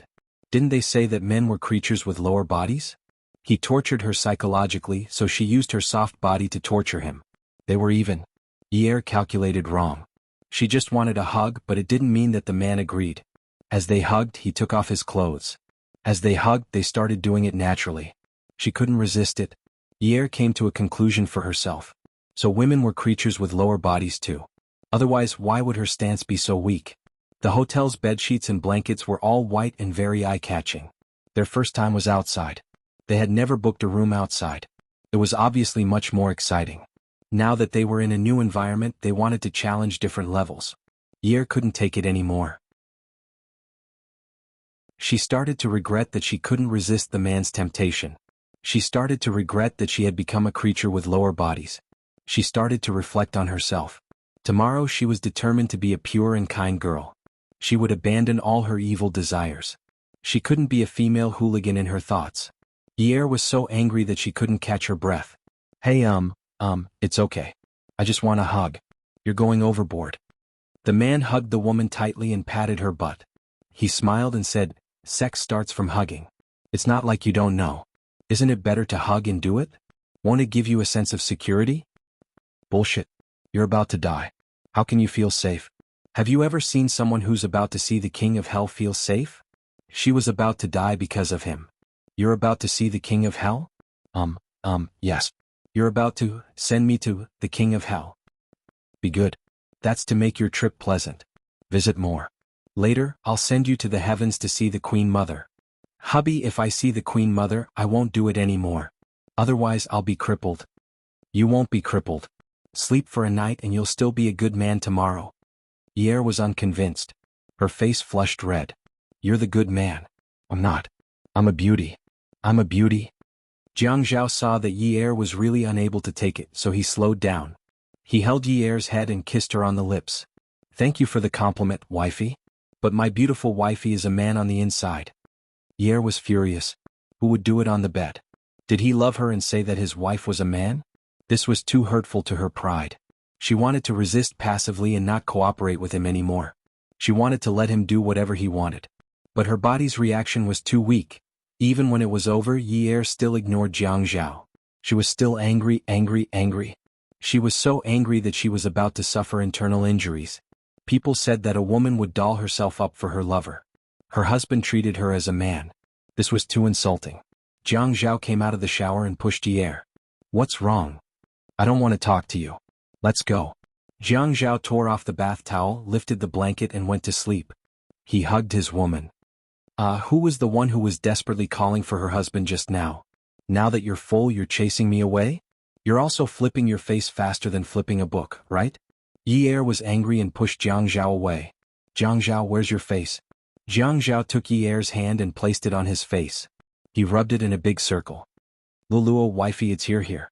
Don't you have eyes to see? Can you touch it? Yi'er pulled back her hand abruptly and looked at Jianghu with disdain. I can feel it. I can feel the city wall made of reinforced concrete. Jianghu looked at Yi'er's expression and laughed. Look at you, woman. Hey Yunyi, tell your husband. What exactly are you? Why do you have so many opinions about your husband? Didn't you say that I'm a little fox? You've already mutated. You're a little fox now. Of course, her heart was very hard. Jianghu, I'm going to kill you. I'm going to kill you. As she spoke, she sat on top of Jianghu and hit and punched him. This bastard was saying that she didn't look like a woman. It was too infuriating. The man laughed. Haha, come on. Hey, don't run. Come on. Hey Yunyi, don't run. Didn't I ask you to come? Yi'er wrapped herself tightly in the blanket. She would be an idiot if she didn't run. The morning after indulging in debauchery was evil. The evil cell phone alarm, the evil morning sun, the evil work, and everything that disturbed his dreams. When he was about to get out of bed, he flipped over and pressed down on Yi'er. He gave her a morning kiss and said, Yunyi, I'll get someone to tidy up the house today. I'm going to pick up Dad in the afternoon. Call me when you've had enough sleep, okay? Yi'er was shocked. She tried to sit up but was knocked back onto the bed. She saw stars and was in so much pain that her eyeballs were about to fall out. Jianghu's nose started bleeding from the impact. Yi'er didn't have time to care about her own pain. She only knew that bright red blood was dripping onto her face. She was scared out of her wits. Ajao. Yi'er sat up and reached out to cover Jianghu's nose. Her hands were shaking. Ajao, what should we do? What should we do? He's bleeding, a lot. Jianghu sat up straight and raised his head. Before he could say that he was fine, Yi'er jumped off the bed and took out a box of tissues. She took out handfuls of tissues and used them to wipe away the blood on Jianghu's face. Her eyes seemed to be in a daze. What should we do? What should we do? I'll call an ambulance. Wait here, I'll call an ambulance. Yi'er reached for her bag again. Her hands were covered in blood. When she touched the milky white bag, it was a ghastly sight. She couldn't find her phone, so she poured out everything inside. Where's my phone? Where's my phone? Jianghu looked at Yi'er, who kept fumbling around incoherently. He watched as her tears fell as she searched for her phone. He felt terrible. Was it because they had known each other for a long time that they developed feelings for each other? Vexa. He pulled her over and hugged her in his arms. In order to not let his nose bleed, he raised his chin a little and said gently, "Honey, I'm fine. It's just a little nosebleed. What did you think it was? I'll be fine after lying down. Look, it's not bleeding anymore." Beauty novel Jianghu 799. Chapter 503. Ye saw that Jiang Zhao's face was covered in blood from her touch. She didn't know that her face was also covered in blood when she wiped her tears, so she made fun of Jiang Zhao's ugly appearance. So ugly, so pathetic, so disgusting. Look at you, you bad guy. All bad guys don't have a good ending like you. You made such a big fuss over a nosebleed. Jiang Zhao didn't care. He hugged Ye and rubbed the blood on his face on her neck. He smiled mischievously and said, "Hey, weren't you worried sick just now? Have you fallen in love with me? Yunyi, don't tell me you've fallen in love with me?" Ye was stunned. What did he mean? Was he laughing at her? Was he laughing at her for being so worried about him? Was he laughing at her for falling in love with him first? Was he laughing at her for being such a fool? Ye snorted and said, "What are you thinking about? Would I fall in love with you? I would never fall in love with a bad man like you. I'm just afraid that if you die, the police will arrest me as a suspect. I don't want to go to jail. I still have a brother to take care of. Seriously, you're so full of yourself." Jiang Zhao's expression turned cold, but it instantly swept away his gloomy and unhappy expression.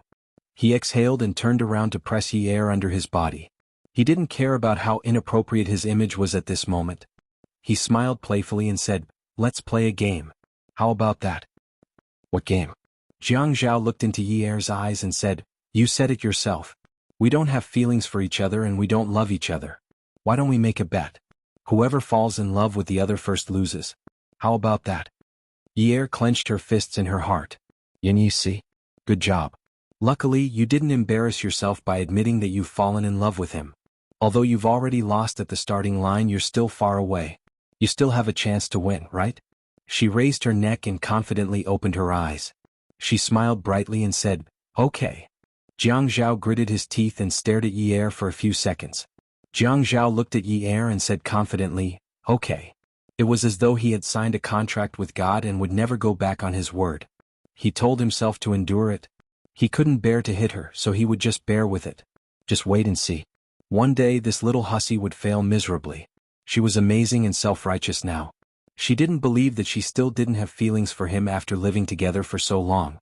Those who got married in the past didn't have feelings for each other either. Later on they were still inseparable. Jiang Zhao went to wash up. They couldn't wear the blood-stained clothes anymore. They waited for Lu Cheng to deliver the clothes for them to change into before going to work. After Ye woke up, she changed into a new set of clothes and looked in the mirror. It was a long-sleeved t-shirt and jeans. It looked good, but what about her neck? She put down her ponytail and tidied it to cover the two hickeys. Jiang Zhao said that her phone had run out of battery because of Zhuohao yesterday, so she borrowed it for a while. In the afternoon, she asked someone to return it to her. Ye didn't pursue the matter. When she opened the door, she saw that the boy's hand was being held by his girlfriend. Ye didn't know if it was an illusion, but the two of them looked like they were a perfect couple. They looked like they were together, but they were apart at heart. The boy smiled at her. It was faint, just like before. She thought that he was an indifferent person. He was usually clean and never worried about anything. He didn't show any emotion even when he was mocking her. She used to wonder what kind of family could raise such a boy. She never thought that someone like grandfather she would raise such a grandson. When those old men talked, it was like they were talking about gunpowder and nuclear bombs. "Unwu, why are you guys here?" Ye only knew that a large part of her memory was blank. What a coincidence. Yesterday you fell asleep very deeply. We were the ones who sent you here. Later Brother Zhao came over. We originally wanted to go back, but we were too tired, so we booked another room. And you smiled faintly. His hand that An was holding tightly tightened. An didn't even frown. She let Unwu squeeze her hand. Last night, when they left this room, Unwu lost his temper. To avoid making too much noise on the same floor, and specially booked another room. Unwu almost flipped the room upside down. And didn't know how to persuade others. She just let Unwu lose his temper. And only thought that if it weren't for the cars of soldiers that came last night, Yunyi would have been young master's woman. Luckily, he stuck some of the concentrated peppermint liquid into Yunye's nose. Otherwise, if Jiang Zhao couldn't wake Yunyi up, who knew how big of a fuss this would have been? So that's how it is? Ye felt that she was too stupid. She actually thought that Jiang Zhao brought her out to play. That man didn't know anything about flirting. He only knew how to be coquettish. How could he know anything about flirting? That's right. Unwu said again, Ye, are you hungry? Let's go have breakfast together. Unwu asked Ye to sit down while he went to get the food for her. The breakfast in the five-star hotel was buffet. And casually took some sandwiches and milk and sat down to eat quietly. She still looked a little shy and didn't talk much. Ye didn't seem to be able to find common topics with an N, so she pretended to be curious and looked around. Seeing Unwu holding a tray and waiting in line in front of the Chinese dishes, he wasn't anxious at all. He didn't have the airs of a rich young master. When someone accidentally bumped into him, he just smiled and told them, "It's okay."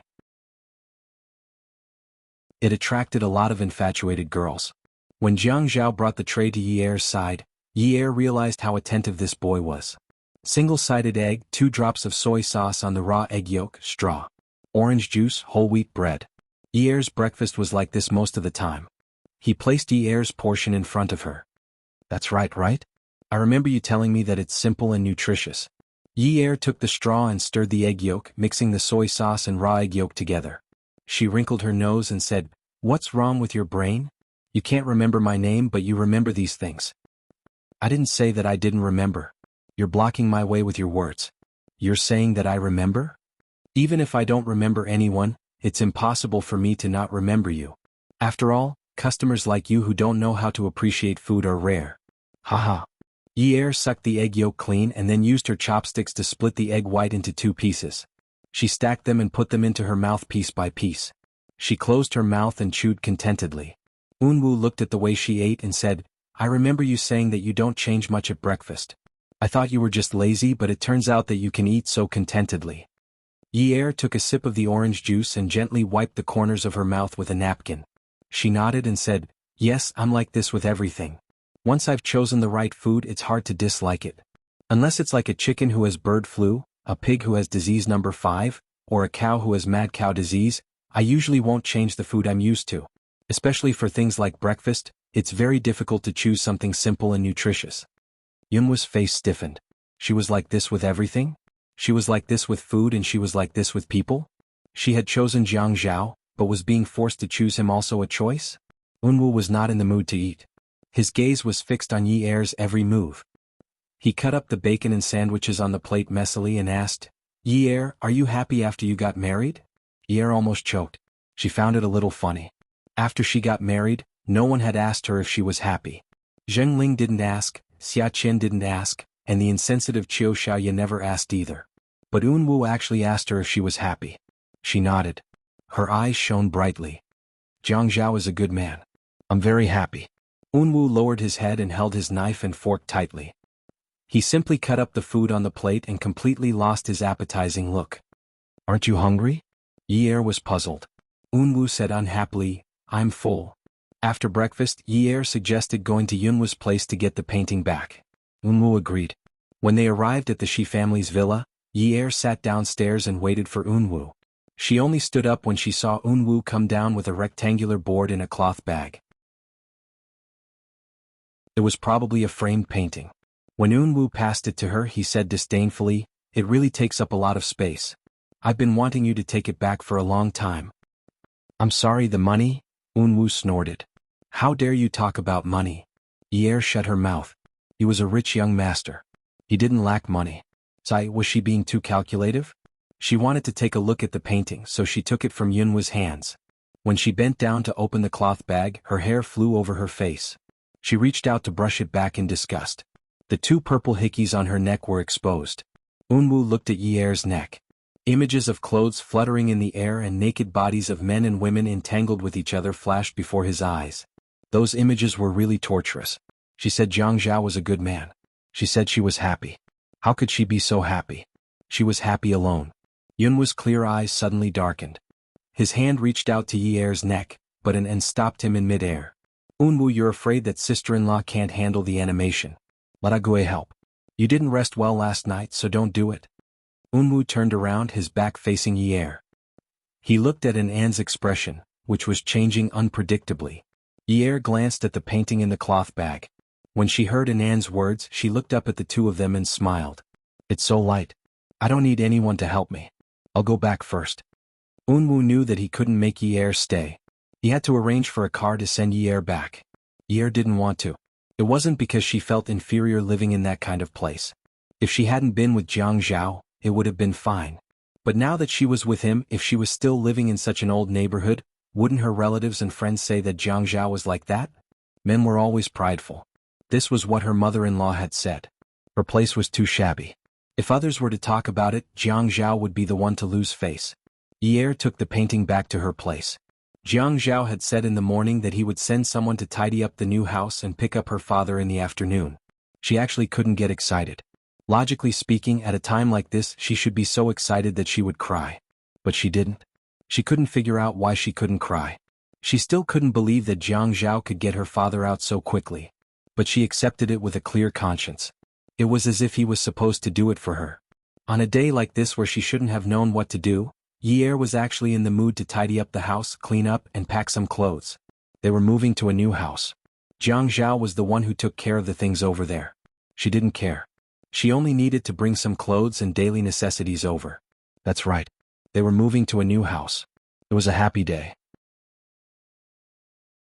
When Dad was released, he would have a new house to live in.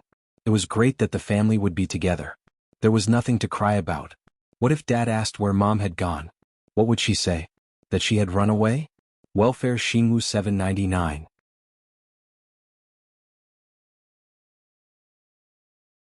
Chapter 504. No, Daddy wouldn't ask. Daddy had only asked once and she had answered perfunctorily. Daddy was smarter than anyone else, he could feel it. Jianghu called a moving company and arranged for someone to help Yi'er move. He was too busy and could not find the time, not to mention that he had to bring Yi'er with him after work. Although Jianghu had indeed hired some people to clean up the house, Yi'er felt that there were some things that he had to put away himself. Otherwise, he would not be able to find them wherever he put them. Fortunately, there were not many messy things and it was a well-renovated room. With the help of a few part-time workers, they finished packing up in an hour. 10 and Jade. When Yi'er arrived at the changing room, he realized that Jianghu's clothes had already filled up his wardrobe. He moved quickly. With so many here, there shouldn't be much left at Ouyang Yan's place, right? Men rarely had as many clothes as him. He actually liked to dress up, right? Although the style of a man's clothes was like that, he had a complete range of colors. Although there were no overly bright colors, as long as he wore them a little brighter, they would be very attractive. The bed was already made and the bedroom door was closed. When Yi'er was looking at the painting, he encountered a problem. What should he do with this nude painting?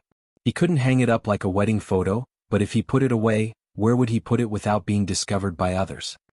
He placed the painting on the bed and looked at it carefully. After being framed, it looked high-end. He hoped that this figure would never go out of shape. Or was a little tired. Who asked that man to be so aroused last night and insisted on going all out? She was exhausted. He laid on the bed and wanted to sleep.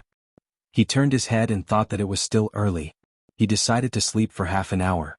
Jianghu had asked Lu Qing before, and Yi'er had already moved to the 9th mansion.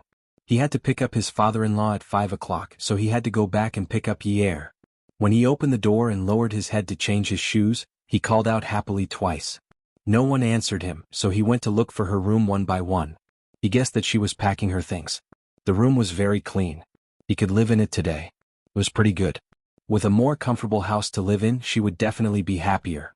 When he reached their bedroom upstairs, he realized that she was already asleep. She was probably exhausted. He wanted to go over and cover her with something. As soon as he laid down, he saw the nude painting on the bed. It was 23 meters long and 70 to 80 centimeters wide. This size would definitely be very beautiful. Looking at the woman in the painting, her naked body was only covered by a thin layer of gauze. Her elbows were bent, covering her breasts but revealing a little curve. Her graceful figure was bent in an extremely seductive arc. The expression on her face was clear, it was the innocence of a young girl. Her legs were playfully hooked as she shook her feet. Her eyelashes seemed to be dyed with rainbow-colored sunlight. Her whole person seemed to be alive. What a detailed painting. In his impression, such an oil painting shouldn't be so thin. It looked like an art portrait. He looked at it for a while before frowning. He reached out and patted Yi'er's butt. Get up. Yi Er turned over, still wanting to sleep. Get up. Jiang Zhao's voice was a little louder. Tell me, what are you doing? When did you draw it? Yi Er sat up and looked at Jiang Zhao, who was looking at the painting. He scratched his head and yawned. In the summer. In the summer? Yeah. Jiang Zhao felt gloomy. In short, he didn't feel too good. In the summer, it was before the wedding. It might have been before they met the beautiful woman again. His heart ached, but he still asked, why did you draw this kind of painting? Yi Er said, what's wrong with this kind of painting? Isn't art good? I want to keep it for myself when I'm young. When I'm older and my figure isn't as good, it won't look good anymore. What's in your head? Jiang Zhao looked at the painting. It was beautiful, but it made him angry. Who drew this for you? Was it a man or a woman? It was fine if it was a woman, but if it was a man, how could she be so naked? The more he thought about it, the more he frowned. But there were many women who knew how to draw now, and many of them were good at it. It wasn't like in the past when it was mostly men who were good at art. Jiang Zhao comforted himself in this way. Yi Er said casually, Unwu. Feeling that the atmosphere was a little too quiet, Yi Er looked up at Jiang Zhao seriously. She realized that his eyes were no longer normal. There were many emotions rolling around in his eyes. Yi Er didn't have the ability to read minds, so she suddenly realized that she couldn't understand. But she knew that Jiang Zhao was angry. Unwu? Jianghu? Jiang Zhao had been sitting on the bed. He stretched his long legs and got off the bed. He held the framed nude painting of Yi Er in his hands, lifted it up and shook it a few times in front of Yi Er. Yi Er was afraid that the edges of the drawing board would hurt herself, so she retreated in fear. Yeah, that's him. Everything around them was so quiet that it was scary. Yi Er could only hear her own heartbeat and Jiang Zhao's heavy breathing. After a while, she heard him snort coldly. You've already known each other to this extent? Yet they were pretending not to know each other? Did they think that he, Jiang Zhao, was an idiot? We've known each other for more than a year. He's drawn for me a few times, but I've always paid him for it. This drawing was done 2 months ago, but when I went to the Shi family to get it today, he wouldn't take the money. Yi Er had been searching for something else to say. She knew that Jiang Zhao was shaking with anger. She didn't think that there was anything wrong with the drawing, but why was Jiang Zhao so angry? Was it just because he knew Unwu? Was it embarrassing that his wife was drawn by his friend? But when she was drawing, she didn't know about this layer of relationship. If she had known, she definitely wouldn't have gone to Unwu. Jiang Zhao closed his eyes and raised his head to let out a long breath. When he looked at Yi Er again, he raised the drawing in his hand and slammed it against the wall. Yi Er cried out in pain, my drawing. Suddenly, she jumped off the bed to pick up her drawing. Before she could touch the drawing, she was pulled back onto the bed by Jiang Zhao. Yi Er wanted to get up again, but Jiang Zhao had already pounced on her. He pinned her down, grabbed her hands and clamped her legs with his legs, not allowing her to move an inch. Yi Er cried out in pain, be gentle, it hurts. He drew it for you and you're so upset? 2 months ago? Jiang Zhao ignored the woman's cries of pain. His free hand pinched her chin and forced her to look at him. Yinyi, do you think I'm a monkey? You were already with me 2 months ago. Wasn't that right? You were already in my bed. You were with me, but you stripped naked in front of another man and let him draw you. He saw you naked, and when he saw you again, he pretended not to remember your name. What's the relationship between the two of you? Tell me clearly. Jiang Zhao felt that the past 2 days had been too much of a shock. Yesterday he finally felt that the danger had been averted, and today he was being put on a show again. Her nude drawing had been with Shi Unwu for 2 months, and Shi Unwu still had to pretend not to remember her name.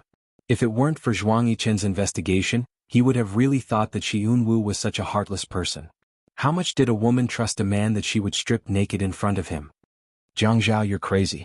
I have nothing to do with him. He's been drawing on Wutong Street for more than a year, and I'm his customer. I've bought his paintings and he's sketched, painted, and even this oil painting for me. We talk occasionally and that's our relationship. Yi Er's entire body was in pain from Jiang Zhao's pinch, but she still tried her best to explain. She never thought that Jiang Zhao's attitude would change like this after seeing this painting. His eyes were bleeding.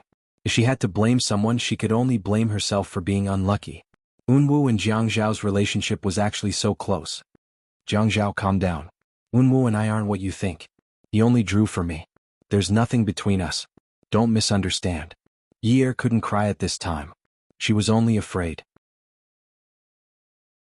She was afraid of Jiang Zhao like this. She was so afraid that she trembled. Jiang Zhao felt like he was going crazy from jealousy and jealousy. Shi Yunwu was an artist on Wudong Street? He really had the time.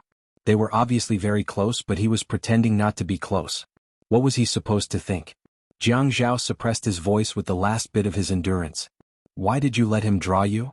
Ye didn't have the space to think of a countermeasure. She could only say what was on her mind. I think he looked very clean and didn't have any bad intentions. I've never seen anyone like him. His eyes didn't seem to have any impurities. I've known him for more than a year. Although I didn't know his name and mistook him for a poor artist, I trusted him a lot and felt very safe. So, you went to Hyatt and got a room. In that room you slowly took off your clothes and slowly set up the easel. You let him tell you how you should pose to be considered beautiful. Isn't that right? Isn't that right? Jiang Zhao was almost shouting towards the end. He couldn't calm down. He couldn't use a calm tone to talk to her. There was no way he could communicate with her. The background of the painting was the decoration of the Hyatt they stayed in yesterday. Every hotel had its own style. The bench she was lying on was the decoration style of the Hyatt.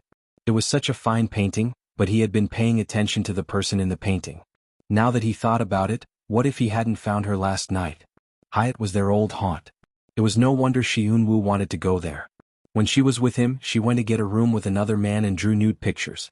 She trusted a man to such an extent. How could he maintain his balance and calm? Ye stared blankly at Jiang Zhao, who had lost control of his emotions. She didn't know what to say. What was the situation like at that time? Unwu had indeed told her what to do. Seeing that Ye was silent, Jiang Zhao let go of her chin. He clenched his fist and punched the springy bed. I want to F***king kill you. I want to kill you right now, do you know that? Jiang Zhao lowered his head and viciously bit Ye's shoulder. His wife had told him how much she trusted another man in front of him. But that man was a wolf in sheep's clothing. Ye was in so much pain that she almost couldn't breathe. Strands of pain pierced her brain and broke. It was useless for her to struggle or resist. She knew that the man on top of her could really kill her. She felt her shoulder become wet. There was a sticky liquid flowing down from her shoulder to her back. Her nose was filled with the smell of blood. Jiang Zhao's mouth was filled with the sweet taste of rust. He still couldn't vent his anger. He wanted to bite her to death. Then it would be good if she died. That way she wouldn't talk about how good another man was in front of him. Come and see. Xinwu 799.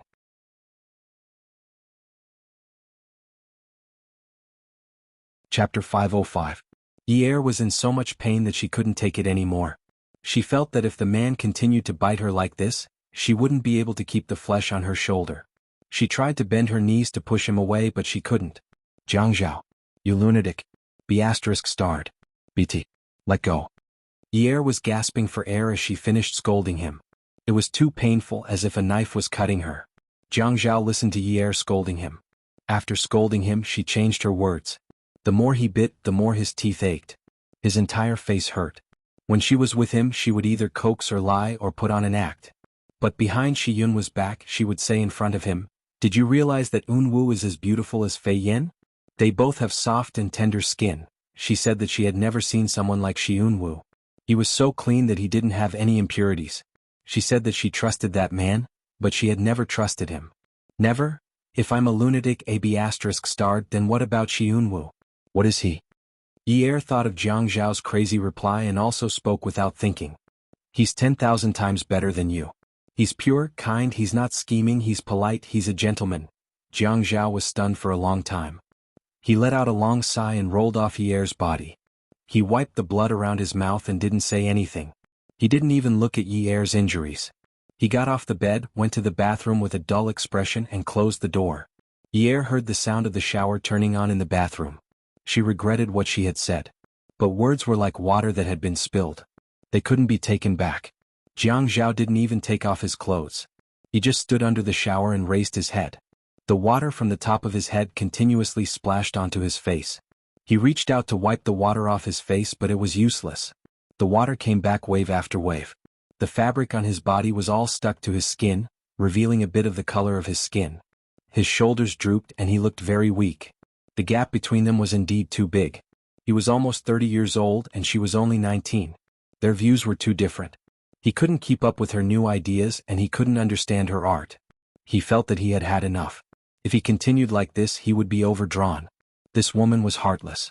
No matter how good he was to her, she would not feel that he was good. He had offended so many people.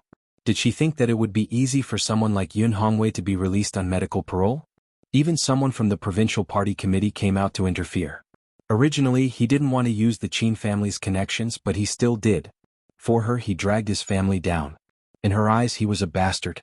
He couldn't be compared to a wolf in sheep's clothing who had drawn nude pictures of her. The bathroom door opened and he heard the sound. He turned around and saw a patch of red on his woman's shoulder. He frowned and told himself to remain indifferent, just like how she treated him. Otherwise, you would give her your heart and help her think of everything. You would do things for her wholeheartedly and want her to live a happier life, but she would hand you a knife and stab you in the heart. Ye walked over and looked at Jianghu. She felt terrible. She suddenly understood. She was his wife and his brother had drawn nude pictures of his wife. If it were any other man, he wouldn't be able to stand it. Zhao. Ye stood outside the open glass door of the shower and called out softly. Jianghu stretched out his hand. Come here. Ye stood in the shower, but the moment she stepped in, she stepped back out. It was cold water. It was already the end of autumn and she couldn't stand such cold water. Jianghu was actually taking a cold shower. Zhao, I'll run some hot water for you. Come here, Jianghu said coldly to Ye with a dark face. Ye gritted her teeth and stepped into the shower again. Jianghu pushed up her t-shirt. Ye was shivering from the cold, but she didn't know what he was going to do. After pushing up her t-shirt, he took it off for her. The cold water splashed against the bloody teeth marks on Ye's shoulder. The blood was quickly washed away. Jianghu didn't look there and undid Ye's underwear. Then he undid the buttons on her jeans. Ye grabbed Jianghu's hand. Zhao, let's change the shower to hot water. It's too cold. It's not cold. He felt that the water was already hot enough. His heart was already cold. How could this little bit of water be cold? I just want to see what I'll do if you strip naked in front of me. Yunyi, I want to see how long you're going to put on this show. Ye widened her eyes. You still don't believe me? Jianghu, you still don't believe me. I already said that it has nothing to do with him. Don't talk to me about believing. I want to see if that Xiunwu is a eunuch. I want to see if he can draw for hours without blushing when he sees your body. Jianghu really didn't believe him. He didn't know how to build this trust, just like how Ye didn't believe him. He knew that Xiunwu's tolerance was extraordinary. But Ye's body was right there. He didn't believe that a man wouldn't have any reaction at all. Just like now, he saw her shivering from the cold. Streams of water flowed down her firm and round breasts. Her breasts were pink and tender. Her slim waist, sexy butt and slender legs were white and slender. With such a body, which normal man would be able to look at it properly for a few hours. Could Xiunwu do it? No matter how good Xiunwu's tolerance was, it was impossible for him to forget after seeing it. His wife's nude painting had been placed in front of Xiunwu for 2 months for him to admire and fantasize about. He wasn't that generous. Ye didn't have the energy to defend herself. Jianghu was humiliating her. He was completely humiliating her. He stripped her naked and placed her there like a display for him to look at and then waited for his reaction. She watched as his breathing quickened. She watched as he started to take off his shirt, unbuckle his belt and take off his pants. He was telling her that a normal man would react like this when seeing a woman's naked body. Any man would have the same impulse as him. He was telling her with his reaction that he didn't believe that she and Unwu were innocent. Ye angrily hooked her arms around his neck and then jumped on top of him. She wrapped her legs around his waist and let the cold water wash over her head. You want me, don't you? Come on. The bone-chilling water, the bone-chilling ceramic wall, and the woman being pressed down on top of it to satisfy the man's vengeful carnal desire. After coming out of the bathroom, Jianghu put on a sleeping robe, picked up the painting on the ground and walked to the kitchen. Ye could only hear the sounds coming from the kitchen. She didn't dare to go over. Jianghu raised the painting and smashed it on the marble workbench. It broke in 2 hits. He then used a small knife to lift the painting off the floor and peel it off. He turned on the gas. With a whoosh, a circle of blue flames jumped up. He threw the painting that he had peeled off from the drawing board in his hand. There was actually a crackling sound. As he watched the colorful painting slowly turn charred, Jianghu used the knife in his hand to move the edges that weren't burned by the fire closer to the center. This was a painting of another man, and it was a painting of another man after they were together. This man wasn't just anyone. He was the man that Grandpa and Grandpa called brothers every day. When he saw this painting, he felt the fire in his chest burn even brighter than the flames in front of him. What kind of bullsh*t art was this? Bullsh*t art. After burning the painting and leaving the ashes, Jiang Zhao returned to the bedroom. Yi Er sat there with a towel wrapped around her. She was in a daze. Jiang Zhao went to get the first aid kit and placed it on the bed. He sat on it, took out an alcohol swab, disinfectant, and sat behind Yi Er. Without saying a word, he helped her clean her wound. Yi Er was in so much pain that she was trembling. "Does it hurt?" Jiang Zhao asked. "Yes. It hurts." "Remember if it hurts," Jiang Zhao said lightly. Yi Er clenched her fists. "I will remember. Don't worry. I won't lose to you." If God gave her another chance, she swore that she wouldn't fall in love with such a man. When he was nice to you, he praised you to the heavens. When he was angry, he used the most intimate way to humiliate you. Jiang Zhao said, "Yes, I won't either." When he got out of bed, Jiang Zhao added, "You'll still be like before. Treat me as someone you have to rely on and someone you have to do your best to please. If you don't suck up to me, your father won't have any hope. Use all your tricks. Don't carry these emotions with you. Otherwise, you'll be in trouble if you fall in love with me." Because when that time came, it was very likely that he wouldn't treat her well anymore. She would be very upset. He realized that even so, he didn't want her to be upset when he didn't have her in his heart. "Jiang Zhao, wake up." That night, Jiang Zhao only sent someone to send Yi Er to pick up Yin Hongwei. He didn't go himself. He didn't need to go. He hated acting with her. That was her father. She should be filial to him. Who was he? He was her son-in-law in name. He had no place in her heart. He helped Yin Hongwei because of her. Otherwise, why would he help? After picking up Yin Hongwei, Yi Er hugged him tightly and told her father all the hopeful things. She was married and had a new home. She had a big house to live in. Jia was going to pick her up on Friday. In the future, they would live together as a family. She was very happy. Jiang Zhao specially arranged for a doctor to examine Yin Hongwei's body. He didn't hurt his internal organs or bones, so he was fine. Yi Er was relieved. He arranged for Yin Hongwei to stay downstairs, next to Jia's room. It was already 11 p.m. and Jiang Zhao still hadn't returned. Yin Hongwei asked, but Yi Er lied and said he was busy. Yin Hongwei didn't say anything else. He chatted with Yi Er until 1 o'clock before going to bed. Yi Er went back to her room and called Jiang Zhao. She wanted to ask when he would be back. The call went through, but it was Ouyang Yan's voice. "Hello. Where's my husband?" "He's asleep. Put him on the phone." The next second, Yi Er heard Ouyang Yan urging softly, "Phone? Phone. It's Yi Er. Don't answer it." Jiang Zhao's voice came through. Yi Er sighed. "I'll go and pick him up." "He doesn't want to see you," Ouyang Yan said. Yi Er gritted her teeth and hung up.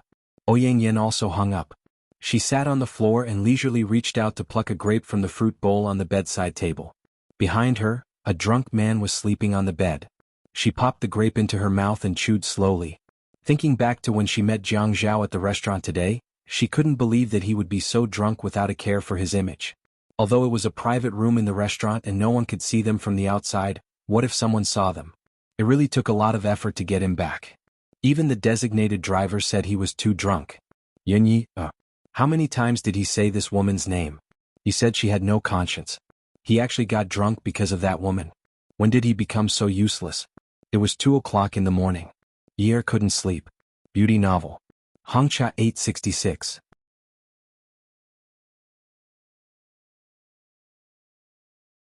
Chapter 506. She sat on the bed, thinking about what happened today over and over again. She thought about the conversation between them. She started to reflect on herself. She hated Jiang Zhao for biting her and not believing her. But when she said those hurtful words, she did not think about it from Jiang Zhao's perspective. Just like what Jiang Zhao said, she was not in the right mood because she cared about him. She was especially concerned about whether he cared about her or not. He bit her so painfully, but he did not feel sorry for her at all. When she saw him bleeding a little, her heart ached terribly. She felt it was unfair and she got angry. She treated the thing that a man cared about the most as something unrelated. She only remembered that Jiang Zhao bit her and humiliated her. However, she had never thought deeply about why Jiang Zhao wanted to hurt her or humiliate her. He is a man and he is used to being high and mighty. He has money, status, and is respected by others. Unwu is his brother and he painted a nude picture of his wife. When they met, he pretended not to know about it. How will he feel when he faces Unwu now? If she happened to be present, what a terrible change in his attitude would have taken place. He will feel that everyone is looking at him as a joke.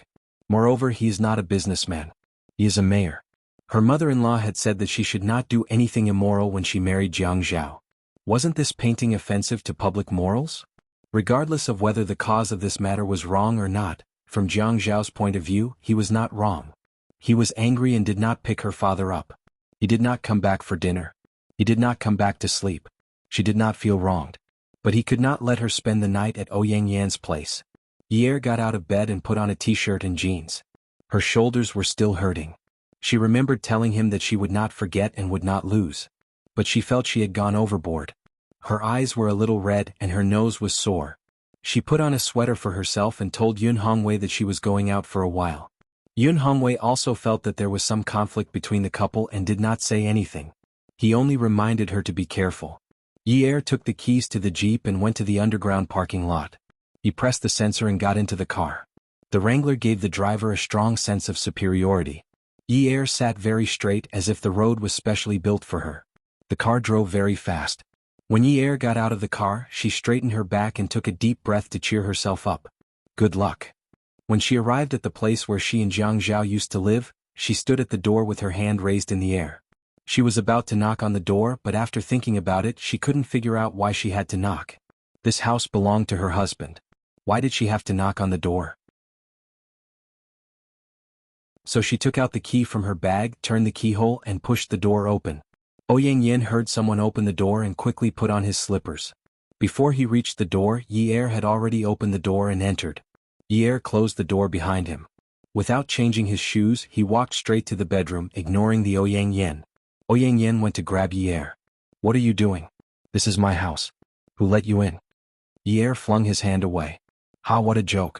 This is my husband's house. Do I need to tell you what I'm doing here? I want to ask you something. Why are you stopping me when you live in our house? Ouyang Yan's face turned red. Since Jianghu was still sleeping in the bedroom, he was afraid that he would hear the commotion outside. He did not dare to argue with Ye. He's already asleep. Don't disturb him. Ye snorted, glanced at Ouyang Yan and walked straight to the bedroom. Ouyang Yan chased after him, grabbed the doorknob and refused to let Ye open the door. Jianghu heard the commotion outside the door. Although his head was very dizzy, he still sat up and looked at the layout of the house. Why did he come here? Was he stupid? Did he come here on his own because he was drunk? Since when did he become like this? Just as she was frowning, she heard Ye's arrogant voice. Ouyang Yan, don't put on such a gentle and magnanimous front. The person sleeping inside is my husband, and this house belongs to my husband. What right do you have to stop me from entering? Because you're a guest? To put it nicely, I'm treating you as a guest. To put it bluntly, I'm treating you as a guest. If you ask me, with your family Ouyang's wealth, you won't be unable to afford a house for your daughter. Even if you can't afford a house, you should be able to rent one, right? I think your pajamas cost a few thousand. The bag hanging at the door is worth 40,000 to 50,000 yuan. It's enough to rent a high-end apartment and renovate it for a year. How can you be so thick-skinned? My husband didn't ask you to move because of your past relationship. Don't tell me you think a man's pride is because he wants to divorce me and marry you? Jianghu sat on the bed and almost laughed. How could he be so fierce? Dong Xuebing looked at the clock on the bedside. Why did he come so late at night? Jianghu slowly laughed. He lay down and continued to sleep. But he couldn't sleep now. His wife came to look for him.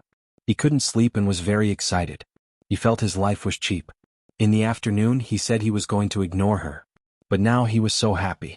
Dong Xuebing pulled the blanket over his head and laughed secretly. He realized he was too easy to be satisfied. Last time he said she should come like a shrew and catch him. At least she cared about him. Even if they quarreled today, he still hoped she would care about him. Yunyi, if you didn't force second brother to marry you, he wouldn't be in such a miserable state now. He has enemies everywhere. He was supposed to be the mayor of Ming City and now he delayed it. People say that marrying a virtuous wife is to bring fortune to the husband. You didn't bring fortune to him and you keep causing trouble for him. What right do you have to shout in front of me? Don't you feel guilty? Jianghu listened to Ouyang Yan scolding Ye and sat up again. He realized Ye didn't say anything for a long time. He lifted the blanket and was about to go out to take a look when Ye spoke again. She laughed scornfully. What's wrong? Are you jealous? Are you jealous that he didn't blame me even when he was in such a state? Are you jealous to death? You can't help it. This is my husband. Why are you looking at other people's husbands so well? Don't be jealous. If you want to be a strong woman, go ahead. Don't drool at other people's husbands all day long. It will affect your image. Outside the door, Ye pushed Ouyang Yen and turned the handle of the door. She entered the room and saw Jiang Zhao sleeping under the blanket. She was furious. Was Ouyang Yen sleeping on the bed now? Did the two of them sleep together just now? Ye walked over angrily and yanked the blanket away forcefully. When she threw the blanket on the floor, she realized that Jiang Zhao hadn't even taken off his pants. Ye froze. When she saw Jiang Zhao glaring at her with a dark expression, she immediately smiled obsequiously. She jumped onto the bed and burrowed into Jiang Zhao's arms. She hugged his neck and started kissing him, completely ignoring the audience standing at the door. She said coyly, "Hubby, why aren't you going home? Did you drink? If you don't go home, I won't be able to sleep. Let's go home." Taijiang curved mouth. Jiang Zhao's expression darkened because he didn't manage to continue acting. Yunyi didn't play by the rules at all. He thought that she would at least misunderstand, but in the end, she directly lifted the blanket for him. How was he supposed to hide his face? "I'm not going home." Jiang Zhao turned his back to Yi and continued to pretend to sleep. Flipped over Jiang Zhao's body and faced him face to face. Okay. I won't go back. I'll sleep here tonight, okay? Jiang Zhao snorted. "No. Stingy, so stingy. A man can't be so stingy. Go and find a generous woman." Yi patted her chest righteously. She frowned and said sternly, "How can I do that? I'm a married woman." Ouyang Yen was standing at the door with her internal organs bleeding. These two were actually acting like enemies in front of her. Jiang Zhao was happy, but he didn't show it. He didn't look at Yi. Yi sat up and pulled the blanket over herself and Jiang Zhao. "Hubby, if you want to sleep here, then we'll sleep here. Anyway, I'll sleep wherever you sleep. Don't even think about getting rid of me." Hubby, I'm going to take off my clothes. I'm really going to take them off. I'm going to sleep. I'm so sleepy." Yi kept nagging until Jiang Zhao was so annoyed that he got out of bed. Yi followed beside Jiang Zhao. She opened the door for him and helped him get his shoes. When they reached the door, she said, "Hubby, you're drunk. Let me carry you." Pfft. Jiang Zhao really felt that he couldn't be blamed for this. He could only blame his wife for being too skillful. He could now see that the purpose of her visit tonight was to tease him until he lost his self-control. It's okay. You don't have to feel sorry for me. I'm very strong and have good stamina. I often carry my brother. He's quite tall. He can carry you on his back." Ouyang Yen despised Yi's pug face 10,000 times. She had never seen such a cheap woman. She actually used such a method to please a man. Why don't you stay here tonight? Why don't you sleep here?" When Yi heard Ouyang Yan's words, she immediately pulled Jiang Zhao's arms over her shoulders and dragged him away. Jiang Zhao's eyeballs were about to fall out. Was this called being unlucky?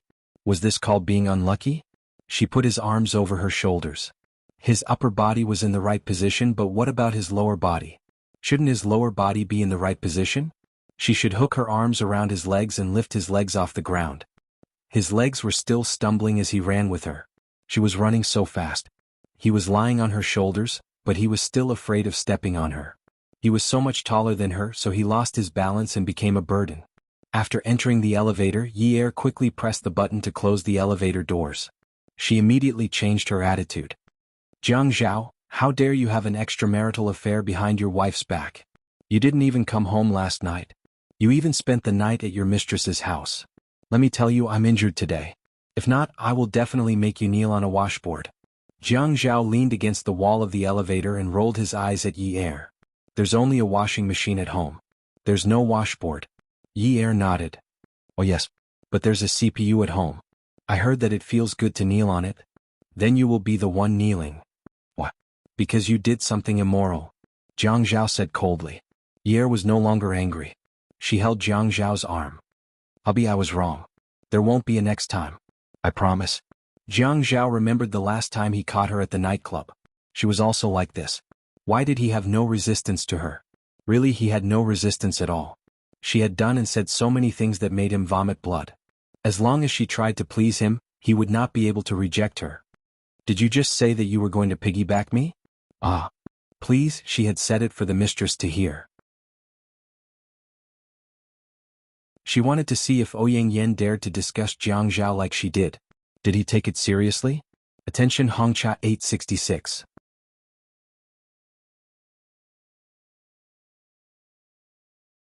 Chapter 507. Are you trying to trick me? Jiang Zhao appeared very unhappy, but he was calculating in his heart. When she said, just now, he knew that she was joking, but he insisted that she carry him. Yi thought to herself that although she was not short, he was too tall for her to carry him, right? How could he take her seriously?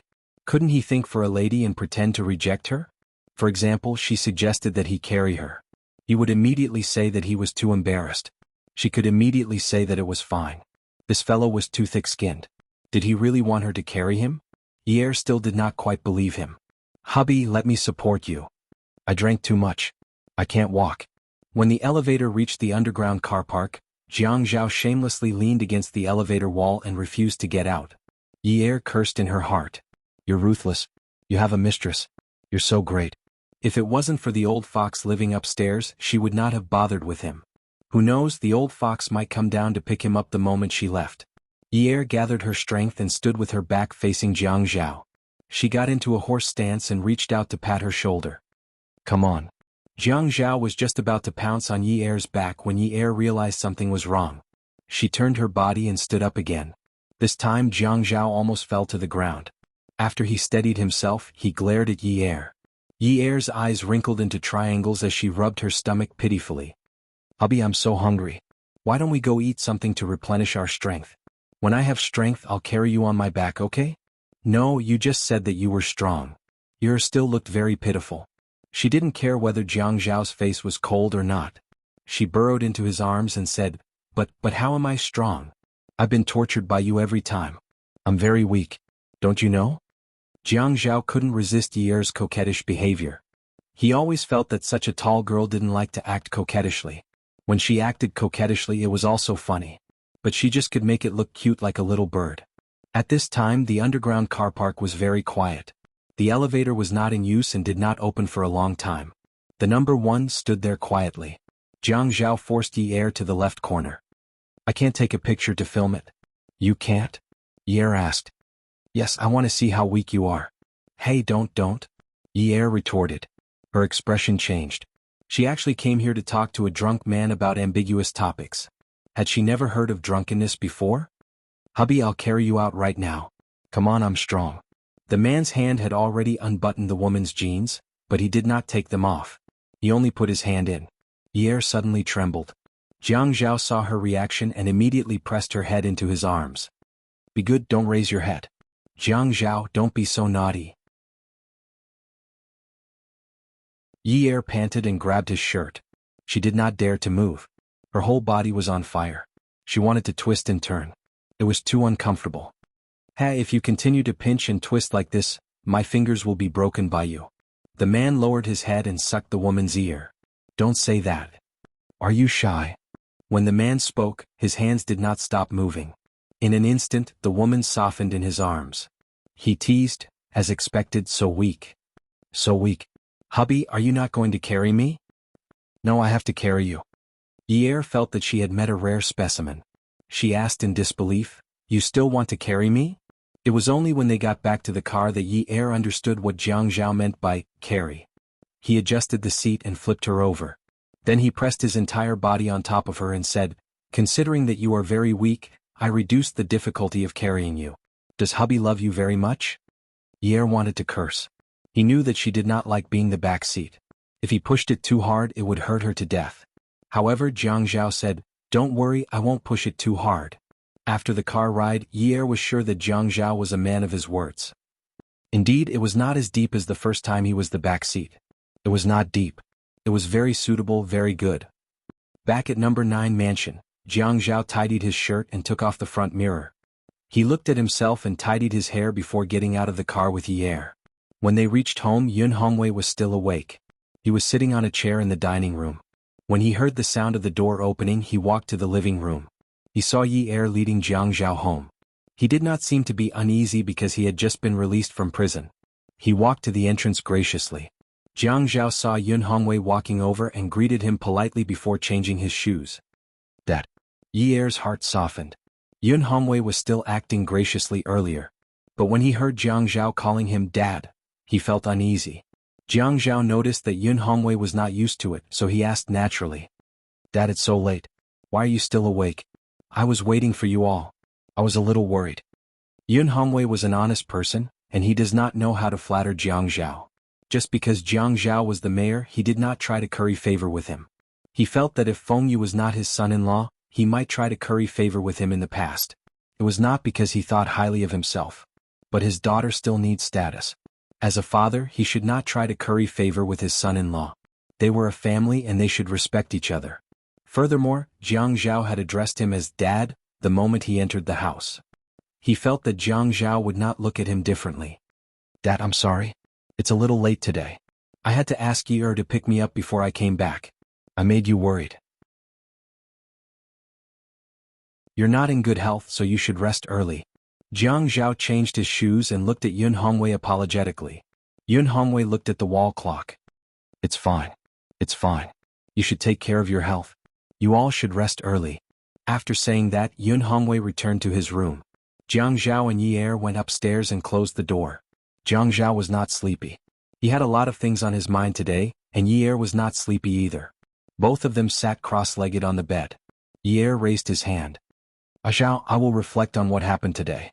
Jiang Zhao was stunned for a moment, but he put 2 fingers on her lips to stop her from talking. He pulled her shoulders and looked at the bite marks. He blew on it gently. When he sat up straight, he looked at Yi and said seriously. First, don't mention what happened today again. I had burned the painting. You are not allowed to have such thoughts in the future. Second, you should stay away from Xiyunwu. I don't allow you to be alone with him. Third, if Xiyunwu's girlfriend asks you out alone, you are not allowed to go either. Jiang Zhao's words were overbearing and domineering.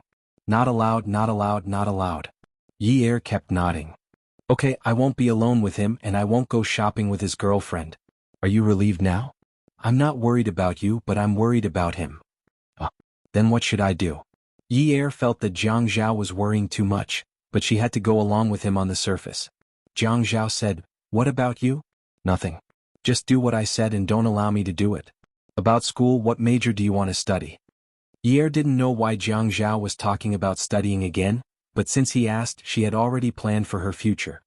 Sister Xiaoye said that she wanted me to be her assistant and study fashion design. After I graduate, she will introduce me to a job as a designer. Jiang Zhao snorted disdainfully. Forget it. Who wants her to introduce you to a designer?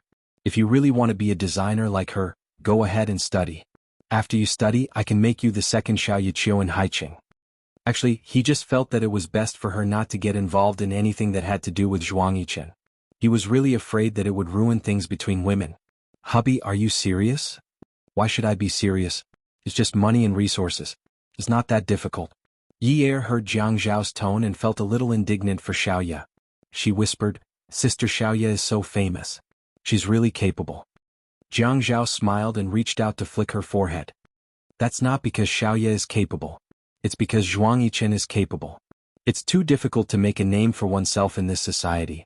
There are countless designers who are smarter, more inspired, and more talented than Qiu Xiaoye. What does she have to be capable of? It's all because of Zhuang Yichen. It's just that no one outside knows that Qiu Xiaoye is Zhuang Yichen's woman. That's why she got such a big advantage. All the young ladies in Haiqing treat her like an inspirational novel. In fact, without Zhuang Yichen, Qiu Xiaoye is nothing. Yi suddenly changed her opinion of Zhuang Yichen. I couldn't tell that Zhuang Yichen treats women so well. Jiang Zhao snorted unhappily. Am I not good to you? Yi realized a problem. In fact, she couldn't casually praise other men in front of her man. This was an unspoken rule, especially when her man was already good. The one she needed to praise was the man in front of her. Of course. My husband treats me the best. Jiang Zhao raised his eyebrows. It's good that you know. Then tell me, what major do you want to study? Just like what Si Jie said to you the other day, it's scary to be uneducated. Hurry up and study so that you don't keep making me feel bad. Yi pouted and said, Hubby, you don't like me. Jiang Zhao said bluntly, Yes, I do. The woman's grievance disappeared immediately. She said unhappily, Hubby, can't you be more tactful? The man frowned. How should I be tactful? Teach me, should I say it like this? Wifey, you know so many things. It's not a problem to communicate with you. Wifey, you really know everything from astronomy to geography. No one can compare to a female Zhuge in this world. Wifey, you're really... That's enough. Shut up. Oh, if you talk like this, should I say, Wifey, you're so gentle? Jianghu, I hate you. I know. You know? Yes, because women like to hear nice things. If someone says something unpleasant, they won't like it. Moreover, you're an uneducated woman. But hubby, a woman's virtue is to be untalented. But wifey, transmigration is fake. You can only dream of returning to the Qing dynasty tonight. Yi Er raised her voice again. Jianghu, can't you coax me? Oh, Gigai Gigai. Jianghu reached out and patted Yi Er's back. He imitated the way parents would tease a baby. Is this how I should coax you? Yi Er didn't dare to ask for a better way of coaxing. Jianghu's limit was being obedient. Hubby, let's live happily in the future, okay? Don't go to Ouyang Yan's place. You're married to me. How can you be involved with other women? Okay. Yi Er was shocked that Jianghu agreed so readily. Really? Come and see. Songshu 566.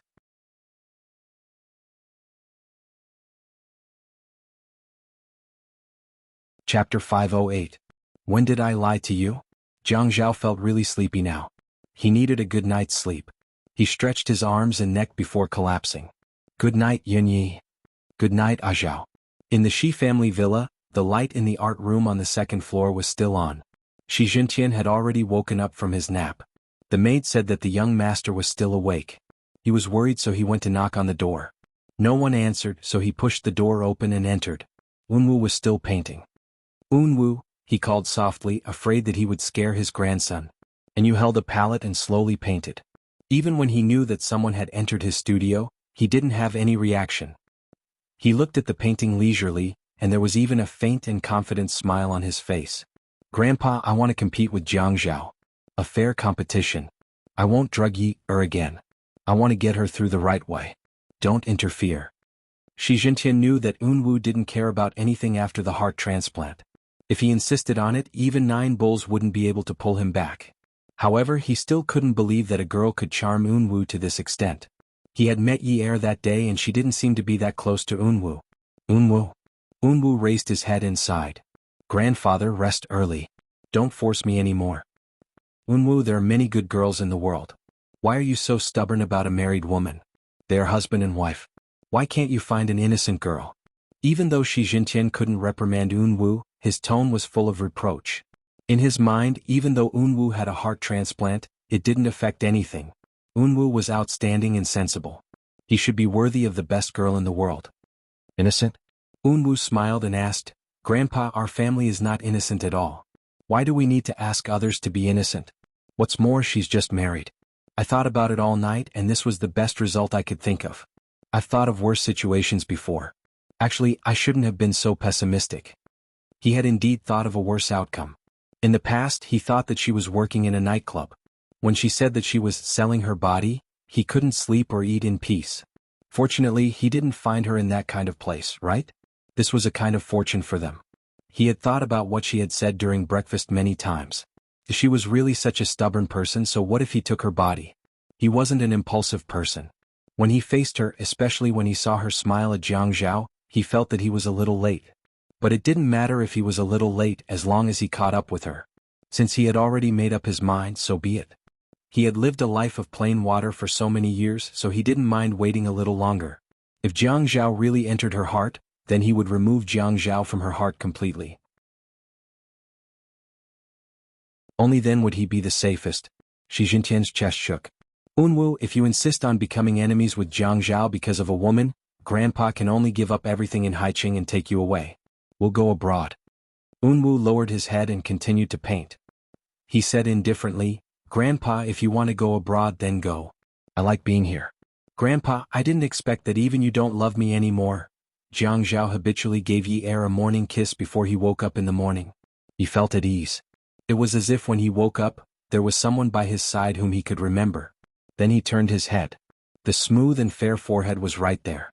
When he kissed there, it wouldn't be as soft as lips. It wouldn't be like lips, where the moment he kissed her, he would want more. It wouldn't be like lips, where the moment he kissed her, he would think of endless desires. On the forehead, the kiss was like a dragonfly skimming the surface of the water. It meant that this person was by his side, by his pillow. Jiang Zhao sat up. He hesitated for a long time about this morning's morning kiss. He thought about what she said before she went to bed last night. She said, "Let's live a good life." She had said this more than once. She was clearly so young, full of vitality, and at an eye-catching age. She said, "Let's live a good life," something that only people who had experienced many years would say. 19 years old. Did she know what it meant to live a good life? Her little tricks were really tacky. In the past, when they met the robbers and saved her, he knew that she had countless tricks up her sleeve. One after another, they were endless. He had never met a girl like her. People said that a great man could bend and stand tall, but he had never met a woman who could bend and stand tall like her. She could change her face in a second. It was even more spring than the weather in spring. Forget it. He only hoped that she could be more obedient. The thoughts of young people nowadays were too avant-garde. He couldn't keep up with them. Yesterday's incident had been caused, and he had taught her a lesson. What else could he do? Could it be that he really couldn't kick it away? His thoughts didn't seem to be so modern. Marriage was a big deal. Divorce was impossible. He wouldn't follow in his parents' footsteps. His child's family must be complete in the future. He was determined not to let his child be upset all day because of his parents. Actually, he should wake her up to drink some water. Her lips were so dry that they were starting to peel. A morning kiss landed on her forehead. However, he didn't move away like before. His lips were on her forehead and he didn't dare to move. Then he pressed half of his face against her forehead. The man's handsome eyebrows furrowed. His face left the woman's forehead, and he reached out to touch her forehead. Was it so hot? Yunyi Yunyi. Jiang Zhao caressed Yier's face and rubbed it. It was very hot. Yier couldn't open her eyes. Her head was hurting terribly. Her eyelashes, which were like small brushes, fluttered gently, revealing a slit before closing again. She only remembered that Jiang Zhao had called her, so she responded with a whimper, Are you feeling uncomfortable? I'll get you some water first. Let's go to the hospital." Jiang Zhao hurriedly got out of bed. There was a thermos flask in the room. He took a cup and poured a cup of water. He tested the temperature of the water, mixed some cold water and brought it over. He knelt on the bed and helped Yier up. He made her drink water. "Drink some water. You have a fever. Drink more water. Hurry, drink water. Let's go to the hospital." Yier was really thirsty. She drank the cup of water in a few mouthfuls. After drinking, she turned her head and fell into Jiang Zhao's arms. She felt much better. "Hubby, stop fooling around. Let me sleep for a while. I'm tired." Yier slept soundly. She didn't know how long she had slept. She felt that her left hand was very numb. She couldn't lift it even if she wanted to. Her nose could smell the sensitive disinfectant. She slowly opened her eyes. The room was pink. Although it was pink, Yier knew that this was a hospital. Because of the infusion rack, the call button above the head, and the warm reminder on the opposite wall. It was a picture of a beautiful doctor. She wanted to turn over. Just as she moved, she heard the sound of the man's leather shoes stepping on the floor. She also heard the sound of the stool's feet scraping the floor. He seemed to be in a hurry. Jiang Zhao held Yier's hand and slowly helped her up. He was a little happy but also a little reproachful. "Don't use your hand. Be careful that the needle will pierce your blood vessels. You will die on the spot. But your skin is thick and your blood vessels should be very thick too. I don't think this needle will be difficult for you." Yier looked at her left hand. No wonder it was cold and numb. It turned out that she was receiving an infusion. What did Jiang Zhao say just now? Couldn't this man say something nicer when he cared about others? She was not sick. Why would she be angered by this man's words? Forget it. I won't lower myself to his level. Who asked him to have a mistress? "Hubby, why am I hospitalized?" Jiang Zhao put a pillow behind Yier's back. He then picked up a neatly folded towel from the bedside table and went to the bathroom. After a while he came back. The towel was steaming hot. He came over to wrap Yier's fingers in the back of her hand. From time to time he would rub them for her. Yier felt that her hands were warm and comfortable. This man was so nice and attentive. He must have rubbed her hands many times just now, right? But when the woman's longing for the man surged over like an unending wave, the man immediately used an extremely cold and unparalleled martial art to freeze the huge wave. Jiang Zhao was massaging Yier's blood vessels as he sneered coldly. "You had a fever and went into shock from the fever. You almost became an idiot. I can't raise an idiot wife in the future. It's too much of a loss, so I spent money to send you to the hospital. Hey, can't you save me some money? It's hard to earn money. How much do you think your hubby's monthly salary is? If you spend my money again, I'll only give you porridge every day. Ye couldn't believe it. What did you say when you got married? You said that you'll give me abalone and wings every day and raise me like a fox pig. Now you say that you'll give me porridge every day. I'm still developing and will grow taller. You're abusing me. But how much abalone do you have to eat for a day in the hospital? If you eat too much, it's easy for you to be overnourished. Porridge is good. You can have porridge tonight. I want to eat ginseng, abalone, and wings. The doctor said that it was best for patients to eat porridge. Ye looked at the hospital's decoration and the single-room environment. It was so cozy. A special ladies' ward must not be cheap. She pouted and said, but you can't be so biased, right? Didn't you say that you have so much money that you can buy the entire 9th mansion? How much did it cost you to spend for a day in the hospital? Cheapskate. Jianghu touched the towel and felt that it wasn't so hot anymore. He then touched Ye's hand and felt that it wasn't so cold anymore. Seeing that she had woken up, he increased the volume a little more. That's why I told you to study more. It's really scary to be uncultured. You don't understand culture. As the daughter of a businessman, don't you at least know about the market economy? Ye's blood was stuck in her throat, but she couldn't spit it out. Jianghu continued to provoke her. You're hospitalized so you can't get back the money you spent. But 9th mansion is different. It's a good location, has good facilities and a good house. After spending this money, you can just sit back and wait for the value of the house to rise. How can it be the same? Ye stared at Jianghu. Jianghu, did I owe you 100 million in my previous life? He clearly had a grudge against her, so he couldn't help but mock her. That's right. So in this life you're here to repay your debt. Forget about the interest. Just pay the principal. Ye was so angry that she couldn't say anything. You're really? Jianghu smiled and reached out to press the call button. He raised his eyebrows and said smugly, really what? Am I really so kind? I think so too. That's why I'm so kind. You have to save your money in the future and don't spend it recklessly. When we run out of money to eat abalone wings, I'll see how you're going to act like a fox pig. Ye was panting with anger. Jianghu was also like this when he was sick. He didn't even say anything nice to coax her.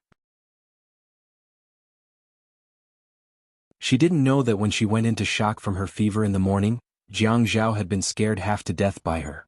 Beauty novel Hongcha 866.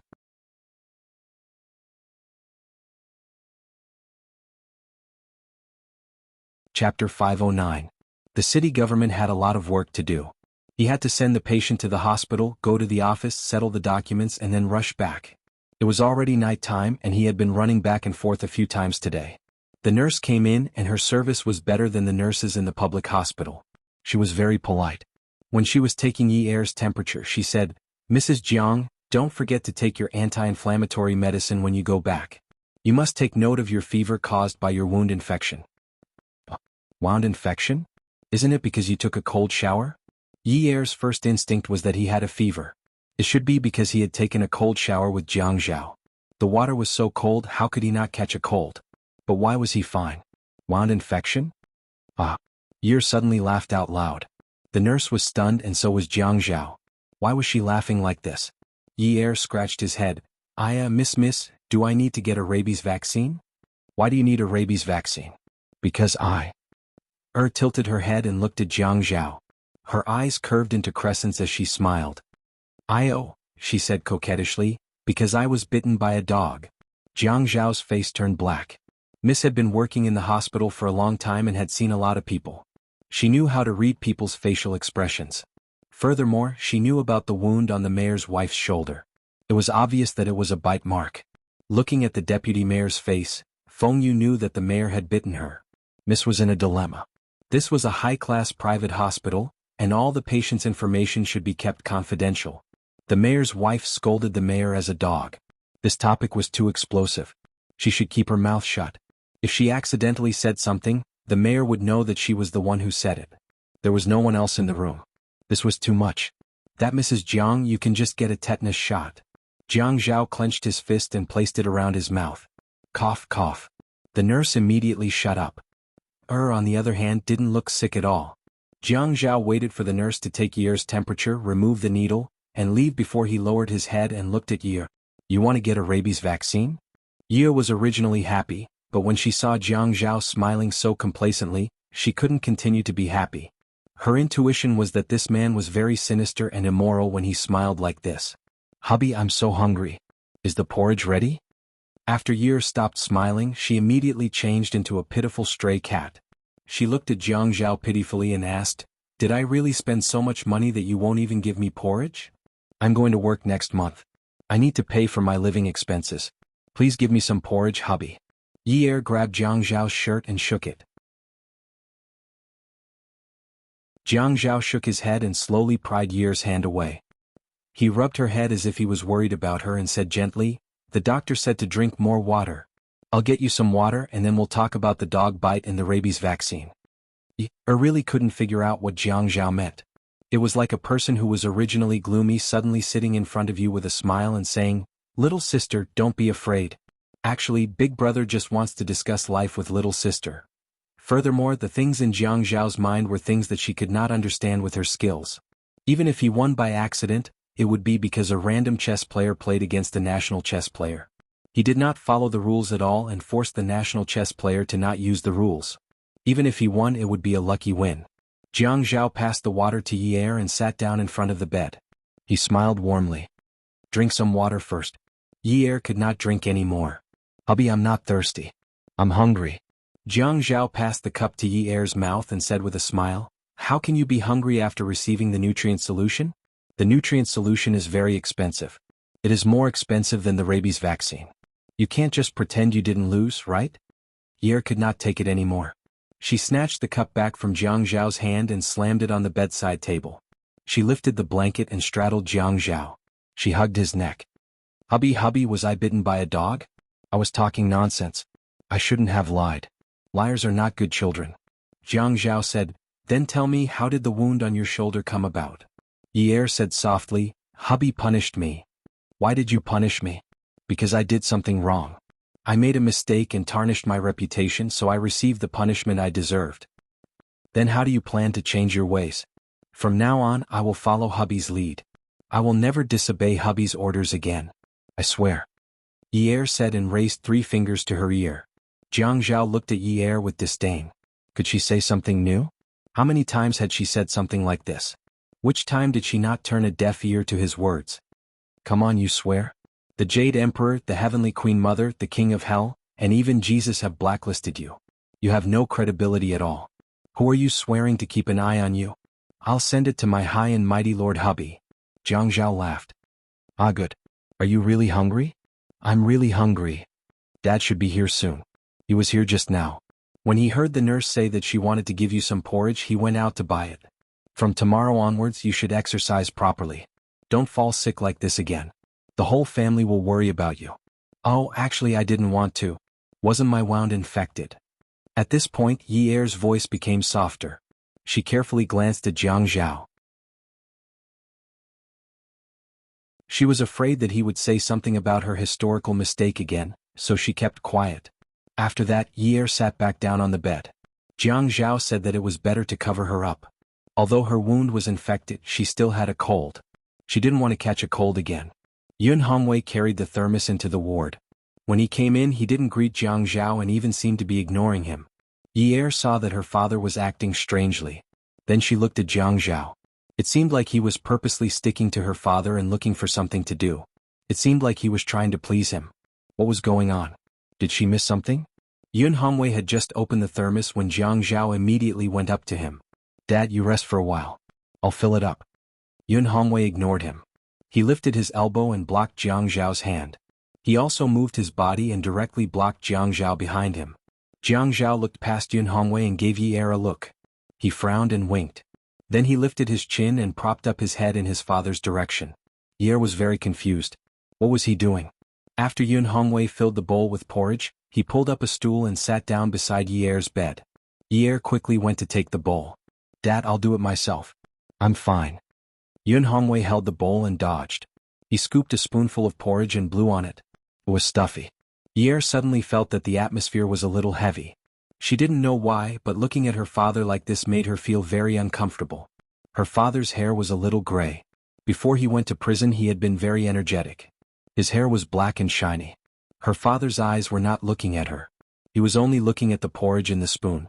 When he lifted his eyes and put the porridge into her mouth, his eyes were a little red. Yi bit her lip. "Dad, what's wrong?" Jiang Zhao stood behind Yun Hongwei. He didn't dare to breathe too loudly. Seeing Yi's reaction, he knew that today's matter was going to be difficult to resolve. His father-in-law had come with him today. When the doctor did the examination, his father-in-law was also present. When he saw the teeth marks on Yi's shoulder, his expression had already changed. In addition, the doctor said that the wound was infected and had a fever.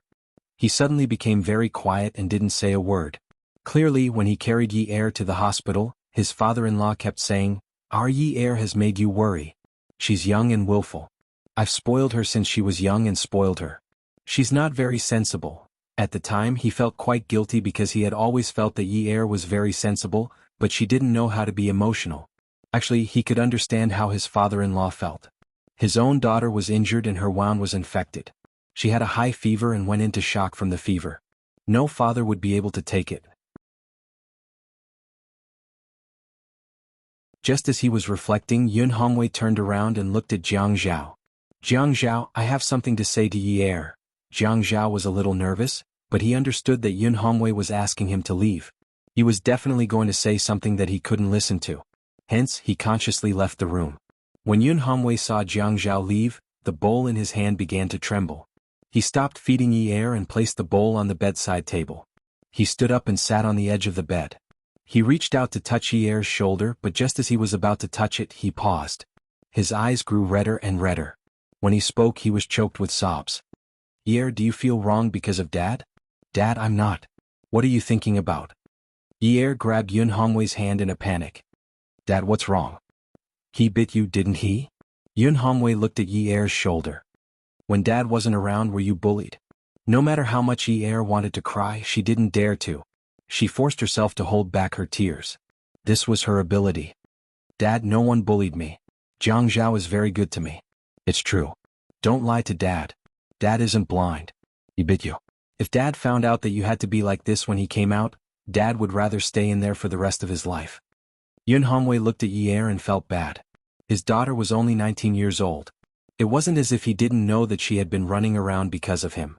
She had just been married, but her husband had bitten her until she had a high fever and was still unconscious. He thought of something more serious and asked anxiously, "When Dad wasn't around, did he hit you?" Yi was shocked. Jiang Zhao had hit her before, but that was because he wanted to snatch her life from Zhuang Yichen. Why would Dad think that? "Yi, did he hit you?" Yun Hongwei's voice rose a few notches. He squeezed Yi's shoulders a little harder. "Dad just wants you and Sijie to live a safe and happy life. If you live like this, Dad won't do it outside. Yi, you're still young. Get a divorce." Just as Yun Hongwei finished speaking, the door opened again. Jiang Zhao strode into the room. His hands were still clenched at his sides. His brows were tightly knitted together. He looked at Yun Hongwei and called out in a low voice, "Dad."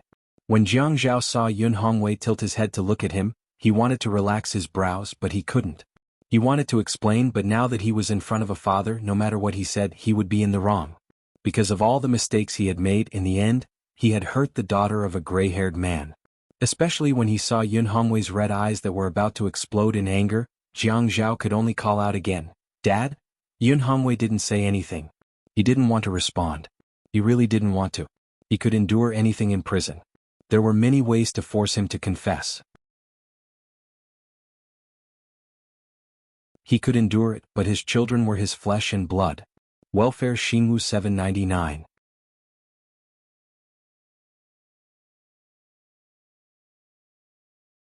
Chapter 510. Sijie was still alright. Yi had always protected him and had never been short of anything. Every time he saw Sijie grow taller and more energetic while Yi lost weight, he felt that he had let down his daughter the most. Yi was tall and beautiful. She looked a lot like her mother. Even though she was dressed plainly, she still stood out. Although she was a little sly, she wasn't a bad person. If she didn't have a father like him, even if she had a younger brother like Sijie, she would still be able to marry into a good family. Even if she didn't marry into a rich family, she would still be able to live a life that was below average. In his expectations, Yi would definitely be able to find a man who would dote on her. Because Yi had been well liked since she was young. Although it was said that as parents, no matter how ugly or useless their children were, Yun Hongwei felt that his analysis of Yi Er and Si Jie had always been very objective. Yun Hongwei stood up, looked up and blinked. When he looked at Jiang Zhao again, his gaze was calm. Yi Er looked at Jiang Zhao and gulped. She felt that her father had misunderstood Jiang Zhao. She was at fault for the way things had developed yesterday, so she wanted to smooth things over. Dad, actually. Yun Hongwei looked at Jiang Zhao and said to Yi Er, the sick person should rest well. I'll go out with Jiang Zhao for a while. Yi Er hurriedly explained, Dad, it's my fault. Jiang Zhao didn't do it on purpose. Yun Hongwei simply couldn't listen to Yi Er's explanation. In his heart, he had already determined that Yi Er was compromising in front of Jiang Zhao for his sake. His ears seemed to be blocked by sound as he walked past Jiang Zhao and walked out. Jiang Zhao could only follow him out. At this moment he glanced at Yi Er. Then he leaned back and said to Yi Er, you want a divorce? Dream on. Yi Er watched as Jiang Zhao walked out of the ward. She suddenly burst into laughter and muttered softly, who wants a divorce? Seriously. At the end of the corridor there was a smoking area. It was a slightly larger balcony with a transparent glass door, so the smoke couldn't drift into the corridor. Although the space was not big, Yun Hongwei was the only one standing there. He was facing the night sky outside the balcony, and his back was very lonely, making this place seem especially empty. When Jiang Zhao walked over, Yun Shidan happened to turn around. When he saw Jiang Zhao, Yun Hongwei felt his blood vessels congeal and his head spin. Jiang Zhao stood on the balcony. The lights in the private hospital were very bright, illuminating his handsome face. He called out softly, Dad? Yun Hongwei was a little shorter than Jiang Zhao but not by much. He was just a little thinner. When he heard Jiang Zhao call out to him, he said, Jiang Zhao, I heard that it was Yi Er who forced you to marry her. After Yun Hongwei said this, he felt around in his trouser pockets as if he was looking for something. It was empty. Jiang Zhao took out a thin bronze cigarette box that was 2.5 fingers wide. It could only hold 4 cigarettes. This kind of cigarette box could not be seen in the pocket, and it could also control the number of cigarettes a smoker smoked. He opened it, took out a cigarette and handed it to Yun Hongwei. He also took out a lighter and lit it for him. When the lighter was covered, he slowly put it back into his pocket. Jiang Zhao originally wanted to avoid this question. It seemed that once this matter was brought up, it would be because he didn't want to marry Yi Er. At that time he really didn't want to get married. No matter who it was, with the way they were dating, it was impossible for them to have the thought of getting married. It was only when they were riding a tiger that he realized that getting married was also possible. At that time he had no other choice. Firstly, his father was about to come over and explain to the media. As long as he explained, Yi Er's reputation would be ruined forever. Secondly, it would affect his political image. Needless to say, even the Jiang and Qin families knew about this. How could he not know? Thirdly, and most importantly, he felt that only he could protect her. If this matter was made public, Miss Yun would offend even the deputy mayor. She would not be able to survive in Haiqing for the rest of her life. No matter where she went, she would be looked down upon. How could he let his woman be looked down upon? Dad, the marriage was indeed rushed. But when we were doing it, we didn't want Yi Er to suffer. Yun Hongwei took a puff of his cigarette and exhaled the smoke outside the balcony. He held the cigarette between his fingers and let it hang by his side. Although he had been through a lot, he still looked kind. He did not have the unscrupulous look of a businessman. He sighed and said, I know. What I mean is that Yi Er forced you to do this, right? I also know that you are not willing to do this. I know Yi Er. She is the eldest in the family. She is already 10 years old. That's why we have Si Jie. Yun Hongwei did not smoke. He sighed softly and said slowly, Si Jie was born too late. She is the only one in the family. She has been a bully since she was young. She has a bad temper. That is because the whole family has spoiled her. After all, our family is not like other rich families who have many children. It is fate that we have children. Jiang Zhao saw that Yun Hongwei's brows were somewhat solemn, and he really didn't dare to interrupt and explain anything. This was the respect that should be given to people. He was anxious. Although Yun Hongwei had been in prison for a long time and suffered a lot of torture, he was, after all, a self-made man. The tenacity in his bones couldn't be seen from his appearance. He could almost imagine what Yun Hongwei would say, but he couldn't interrupt. Yun Hongwei reached out and pressed his temples. The white ash on the cigarette was a little long. It bent down slightly and broke off. It drifted to the ground and scattered into powder. Actually, she's overbearing, cunning, and always causes trouble. I've thought of ways to prevent all these. I just wanted to make her look more like a rich young lady. Those rich young ladies are all very dignified, but she doesn't look like one all day long. I was also very anxious, so I asked a teacher to teach her how to play the zither and learn calligraphy.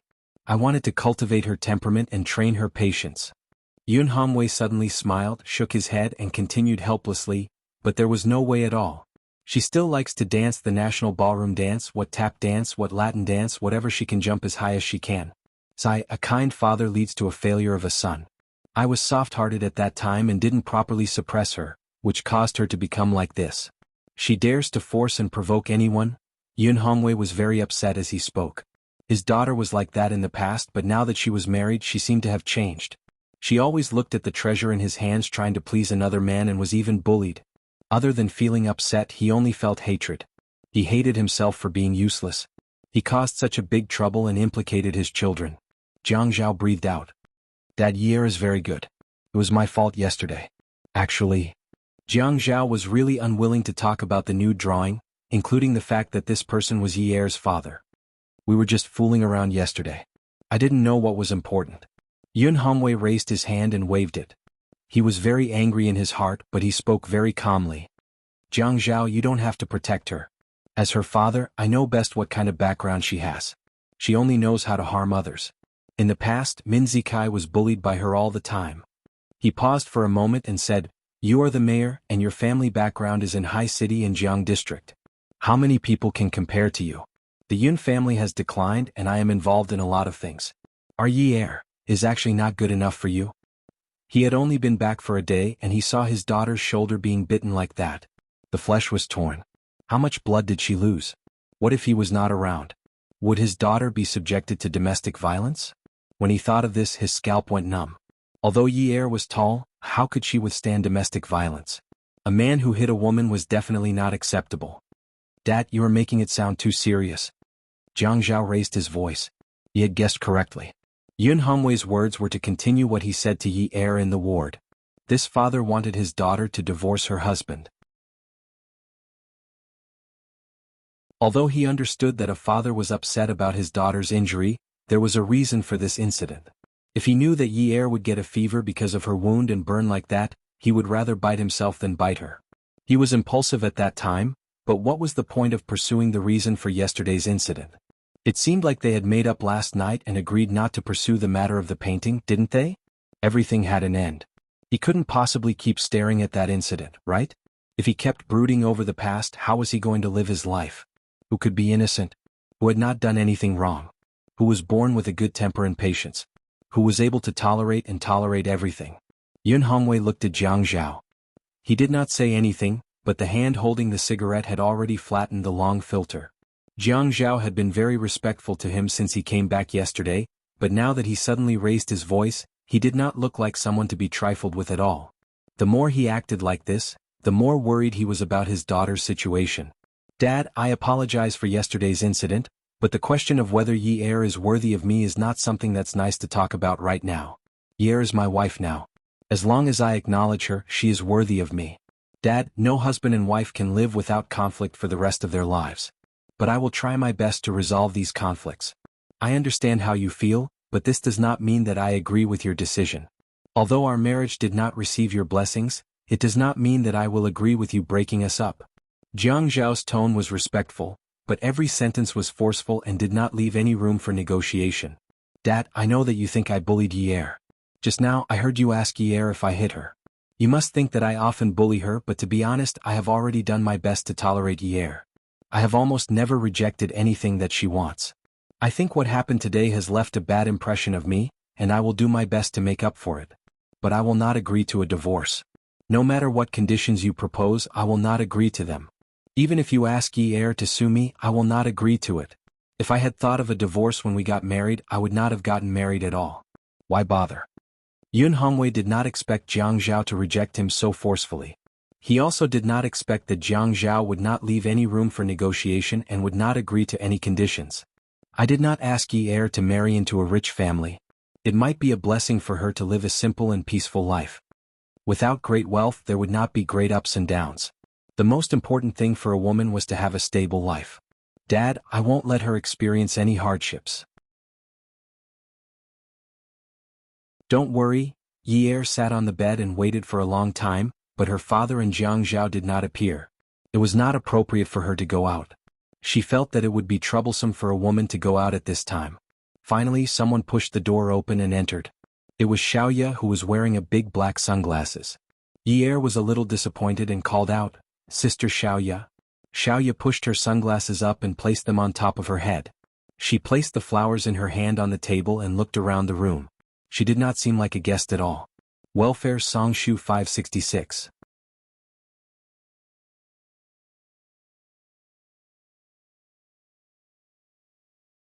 Chapter 511. She was wearing a big bag, a long-sleeve dress and smoke-colored high heels. Her figure was extremely hot. She walked casually in the room in her high heels. She was obviously a great beauty, but the words she said were very immoral. "Hey, you're a good person. I see that you're sitting on the bed very energetically. Are you waiting for a man to come and pretend to be a corpse? When did you become so despicable?" Yi felt that she should call Zhuang Yichen over and let that fierce man teach this despicable woman a lesson. "Hey, Sister Xiaoya, please mind your manners. Can't you care about your image as a famous designer? How can you come to visit a patient like this?" "Visit? When did I tell you that I'm here to visit you?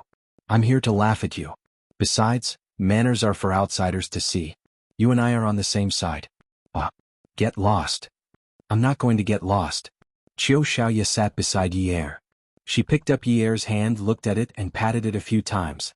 Only when Yi felt the pain did she let go. "I'll help you circulate your blood circulation so that you don't have to pretend to be sick." Yi was furious. This Qiu Xiaoya was clearly not here to visit her. How did Qiu Xiaoya know that she was hospitalized? She didn't contact anyone after she woke up. "Who's pretending to be sick? I have a high fever and I'm in shock. Do I have a friend like you? If you have a friend like me, you'll benefit for life. Seriously. What are you doing here?" Xiaoya swayed her size 35 high heels. "I'm paying you, so you're here to help me." Yi rolled her eyes and glared at Xiaoya. "Qiu Xiaoya, can you not be so snobbish? I'm an injured person. You should at least show some concern before talking to me about serious matters." Xiaoya pursed her lips and patted Yi's shoulder. "You're the one who asked me to talk about serious matters. I can see that you're only suffering from some superficial injuries. It's not like you're mentally hurt. You don't have to worry about it. When your heart breaks one day, come and look for me. I'll definitely take good care of you." Yi's shoulder was already hurting a little. She immediately slapped Xiaoya's hand away. "Get lost, you jinx." This woman's mouth was vicious. "No, I'm here to talk to you about something." "I don't want to talk today." When Xiaoya saw Yi's refusal, she immediately stopped looking down on her and started to confide in her. "Yi, let me tell you. Sister Xiaoya has been through this before. You can't rely on a man forever. Tell me, in this society, which man is clean? If they don't find a prostitute, they're keeping mistresses. If they don't have extramarital affairs, they're having one-night stands. Today you're young and beautiful. Tomorrow, when you're older and he's 50 years old, he'll still jump into the bed of an 18-year-old girl." Yi wanted to vomit blood. "Qiu Xiaoya, I'm going to record you and play it for Zhuang Yichen. Let's see if you still dare to say such things." "Sister Xiaoya, there are good men in this world." "Who's a good man? Your husband?" When Yi thought of that guy living in the north of the city, she could only say weakly, "Of course my husband is a good man." Xiaoya didn't want to argue with Yi anymore. "Well, that's fine too. I can't say anything bad about him, but you should always be wary of the future. Let me put it this way. Let's be like buying stocks. Don't put all your money into a man's stock. Let's buy a few more stocks. For example, buy one for your career. That way, even if the man's stock falls below the issue price, the stock for your career will still rise. When that time comes, you'll find the stock that has fallen below the issue price an eyesore. It won't be a pity to throw it away." Yi obviously wasn't as experienced as Xiaoya, especially since this woman was speaking from the perspective of a friend. "Oh, what career?" Xiaoya said, "I've been thinking of doing a high-end customization for women's clothing. It's different from what we have now. Now both men and women are accepted from the same place. I want to make women's clothing independent." Yi asked, "What has this got to do with me?" "You can be my model." "Model?" Yi shook her head. "Forget it. I'm considered tall among normal girls. I won't stand out among the models. Who cares about those tall models? None of them can compare to you. You're beautiful and have a good figure. If I start this brand, you can always appear in the magazines with me. I'll give you a high salary. What do you think? Ye finally reacted. Qiu Xiaoya. This fox's brain works faster than hers. Yunyi was just a miss from a wealthy family in the past. How many people did she know? She didn't have much social status. But now it was different. She was the mayor's wife. If her husband worked harder, she might even be promoted to the governor's wife. That would be very different. Ye shook her head slowly. Sister Xiaoya, how much are you paying me? At least 50,000 to 60,000 renminbi a month. A salesman? Ye smiled wickedly. What? How can you treat me like a salesperson? I feel that it's about the same. Xiaoya snorted. The difference is too big. Furthermore, think about it. 50,000 to 60,000 renminbi a month. It's easy to earn this money. What kind of job can you find outside to earn this much? Even if your mayor gives you a job, how much money can you get? Women still need to earn more money. Men can't be relied on. Ye saw that Jiang Zhao had entered the room silently. She didn't know how long he had been standing at the entrance, so she didn't dare to continue. Xiaoya, on the other hand, was still complaining. Look, you know that aunt of yours. She relies on her husband to be a rich man's wife, but she can't give birth to a son. Her husband also doesn't give her a good face. If she was tougher and could earn as much money as me in a month, would her husband dare to give her a good face? If you look, you will be sent flying with a slap and get lost. That's why you should hurry up and work. Don't be so silly and only rely on your man. You need to think about your future. Ye coughed to signal Xiaoya to stop talking. Xiaoya did not respond. She looked up at the ceiling and propped herself up on the bed. She poked Ye's forehead with her other hand. Let me tell you. It's not safe for you to rely on your man all the time. You need to think of a way to get a good job. If your man dumps you one day, you will be able to take care of yourself. If not, you will lose your youth. Ye had never thought of depending on Jiang Zhao for the rest of her life. After the incident with the Yun family, she realized that she could not manage the family business well. Being ignorant and incompetent would not lead to a good ending. Now that she had the chance, she must study. But she did not dare to talk to Qiu Xiaoya. She was worried that she would have a hard time tonight. She called out to Jiang Zhao. Hubby. Jiang Zhao's face was dark, but he suddenly smiled and clapped his hands. He looked at Xiaoya and praised. Miss Qiu is really capable. Ye did not dare to look at Jiang Zhao. Qiu Xiaoya stood up from the bed and rubbed her hands. Oh, Mayor. The corners of Jiang Zhao's lips curled into a smile, but the fire in his heart was already 8 feet high. So you came to see my wife just to brainwash her? I thought you were really concerned about her health. But you came here to teach her to be wary of her husband? Xiaoya laughed. Although she had not heard about this from Zhuang Yichen, she knew Zhuang Yichen and Jiang Zhao were close. She did not know if she had messed up this time. I'm just saying. You should really tell Zhuang Yichen what you think. It's all right. We have already broken up. Xiaoya admitted. Jiang Zhao chuckled. Is that so? I wonder if you can spend all the money you earn in a month? I'm going to ask Zhuang Yichen if you should reduce your allowance. I don't want Ye to be jealous of you. We all know each other, and if the gap between the rich and the poor is so big, it will affect our relationship. Xiaoya was scolding Jiang Zhao in her heart. If she really went to look for Zhuang Yichen, no matter how much money she earned, Zhuang Yichen will clean it all up. Ah, Mayor Jiang, you really know how to joke. I do like to joke. But no matter how many shares a woman owns, she still needs to buy a man's check. After all, it's very rare to have a successful career. Xiaoya said. Jiang Zhao, you are such a wet blanket. Ye and I were chatting happily. But from what I saw, my wife can't accept your ideas. Jiang Zhao looked at Ye and raised his eyebrows. Ye immediately nodded. Yes. I can't accept it. I can't accept it.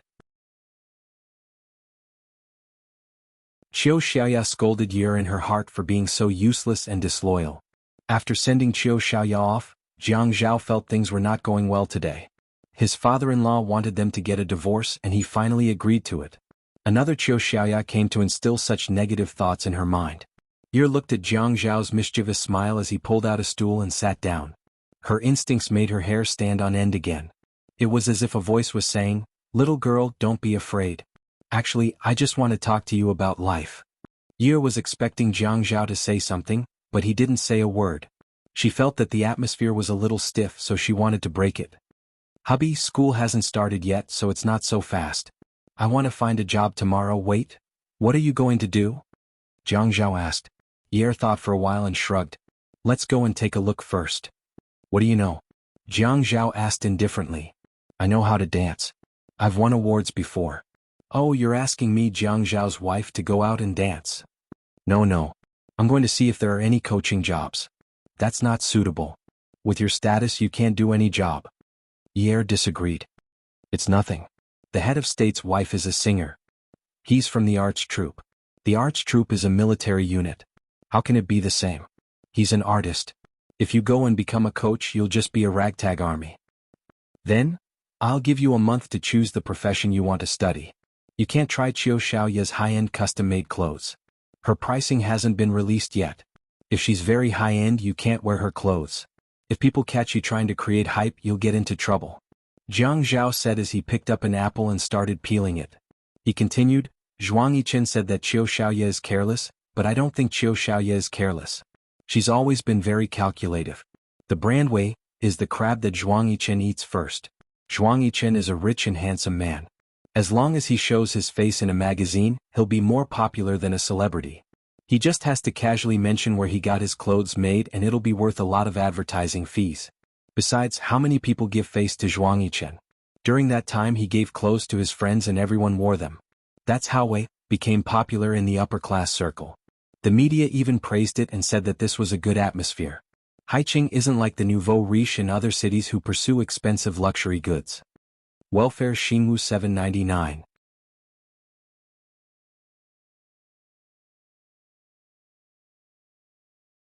Chapter 512. Ye felt that Zhuang Yichen was not the kind of person who would help others. Didn't you say that they aren't together anymore? Ah, do you believe that? I don't believe it. Zhuang Yichen doesn't seem like the kind of person who would make a losing deal. After peeling the apple, she cut out a tooth and inserted the fruit knife into the tooth. She picked it out and brought it to Ye's mouth.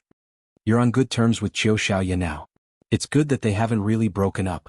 Ye recalled what Jiang Zhao had said before.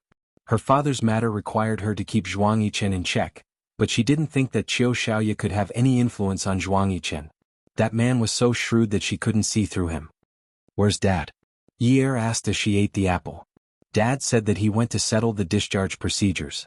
He also took your medicine. What Jiang Zhao didn't say was that Yun Hongwei wanted to stand on the balcony to enjoy the breeze. He was probably feeling a little sad. Saying that he went to settle the discharge procedures was just an excuse. He wanted to calm himself down before coming in. Sister-in-law. Jiang Zhao saw that Ye was about to finish the first tooth of the apple, so he prepared to cut another tooth for her.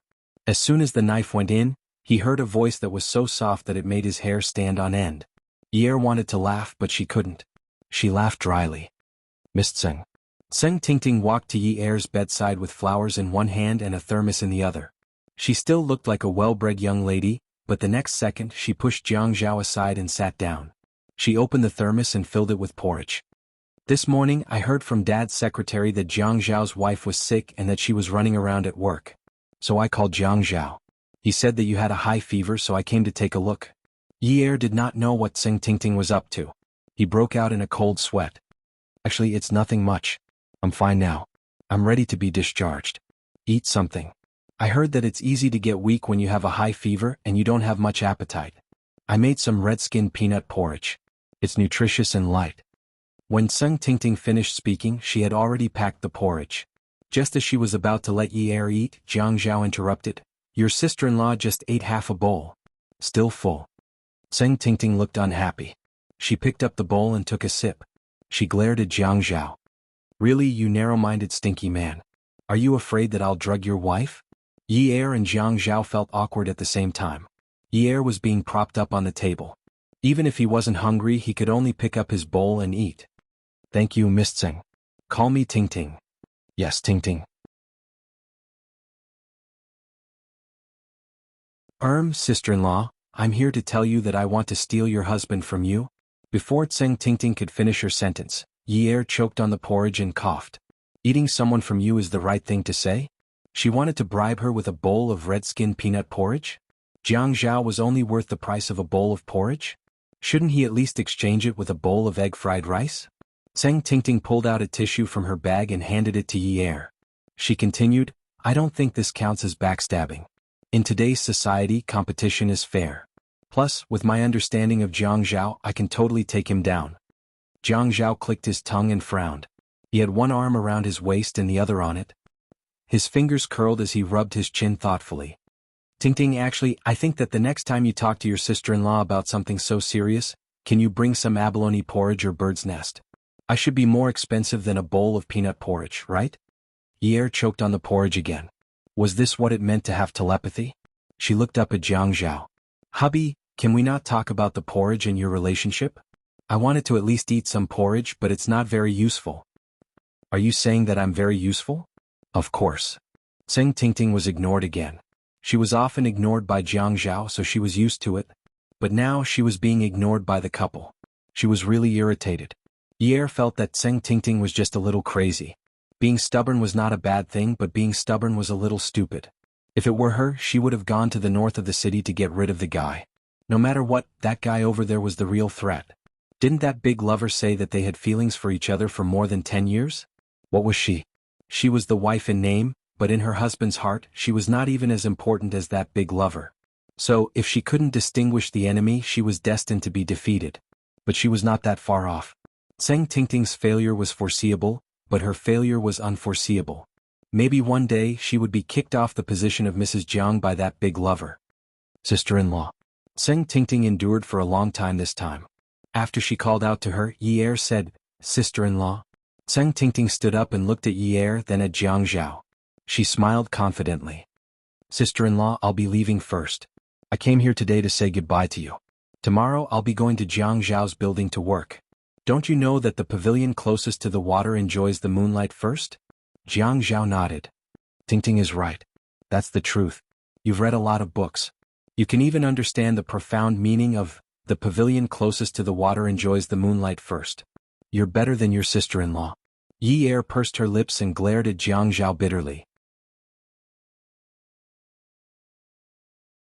She said softly, why don't you let Tingting come to our house to work part-time? That way you'll be closer. You'll be eating and sleeping at home every day. This way Tingting can eat at the same table as you every day. Jiangzhao was unhappy. He felt that Ye didn't care about her anymore. She was here to steal her husband. Didn't she know how to steal her husband? Was she an idiot? Tseng Tingting snorted. Yunyi, you're going too far. You actually want me, Tseng Tingting, to work part-time for you. How dare you say that? I'm from the Provincial Party Committee? Ye smiled and said, you're the daughter of the Provincial Party Committee's secretary. I know that. I'm not stupid. I'm just unhappy that my husband said that I don't even understand the meaning of, the pavilion closest to the water enjoys the moonlight first. I just want to try my best to explain that I understand the meaning of this sentence very well. That's why I asked you to come to our house. But I have to make things clear first. Our house is about 300 square meters. We have 5 rooms and 3 living rooms. Jiangzhao and I change our clothes every day.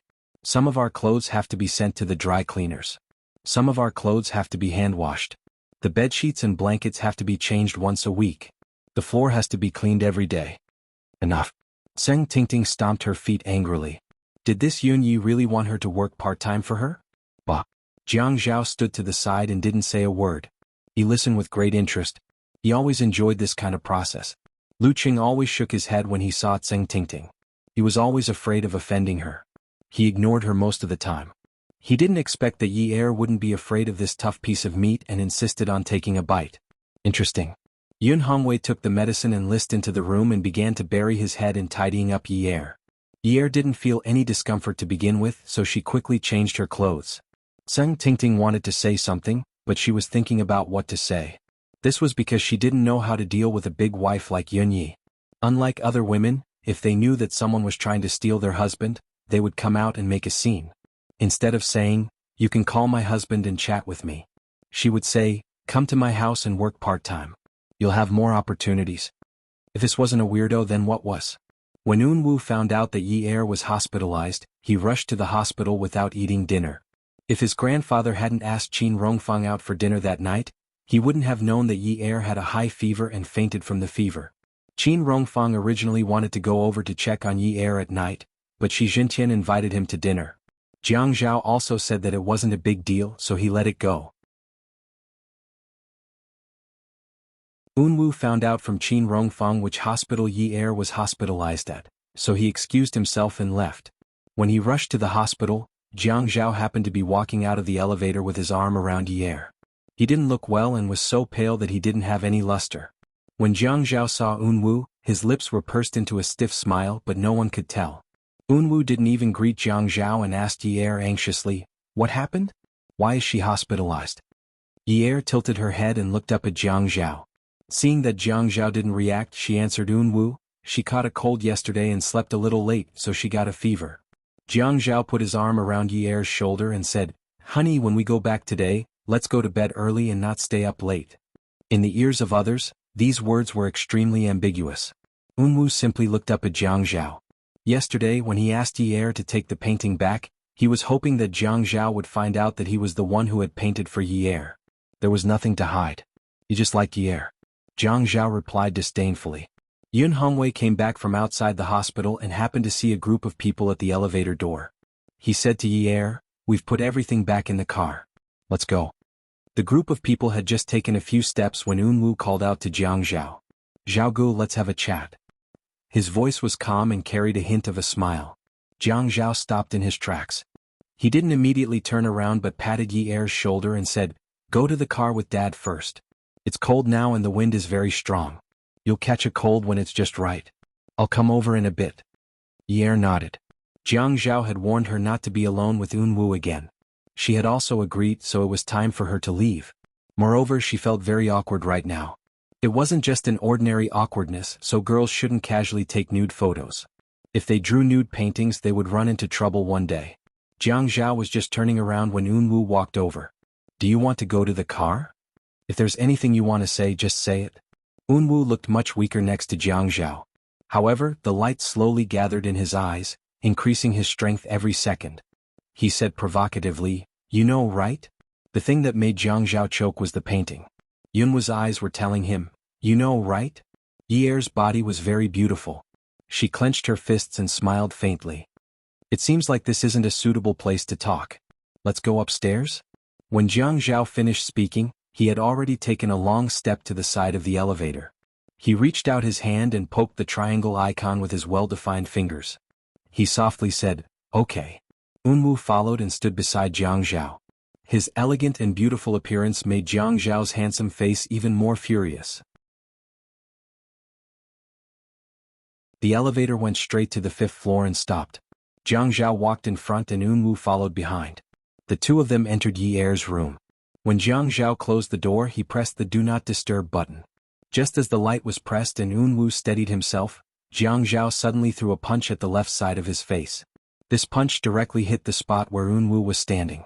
He bent over and held his face, rubbing it. The taste of blood filled his mouth.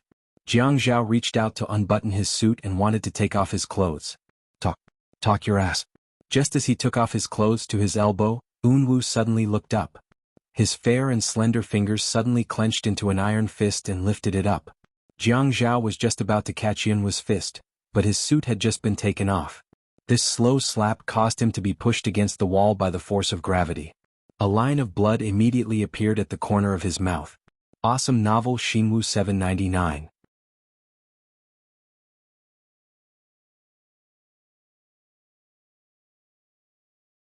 Chapter 513. Yunwu's punch was extremely fast. His eyes, which were originally as cold as moonlight, were now stained with bright red blood. Jiang Zhao's back was against the wall. When he saw the fist coming, his neck quickly tilted to the side, causing the fist to hit the wall heavily. Taking advantage of this split second, he raised his elbow and hit Yunwu's back with full force. There was limited space at the entrance, and at this moment the two tall men took up a lot of space, making it even more cramped as they fought. The fight didn't look spectacular and it was very childish. The two men lay on the ground on their sides, twisting their elbows to pin each other down.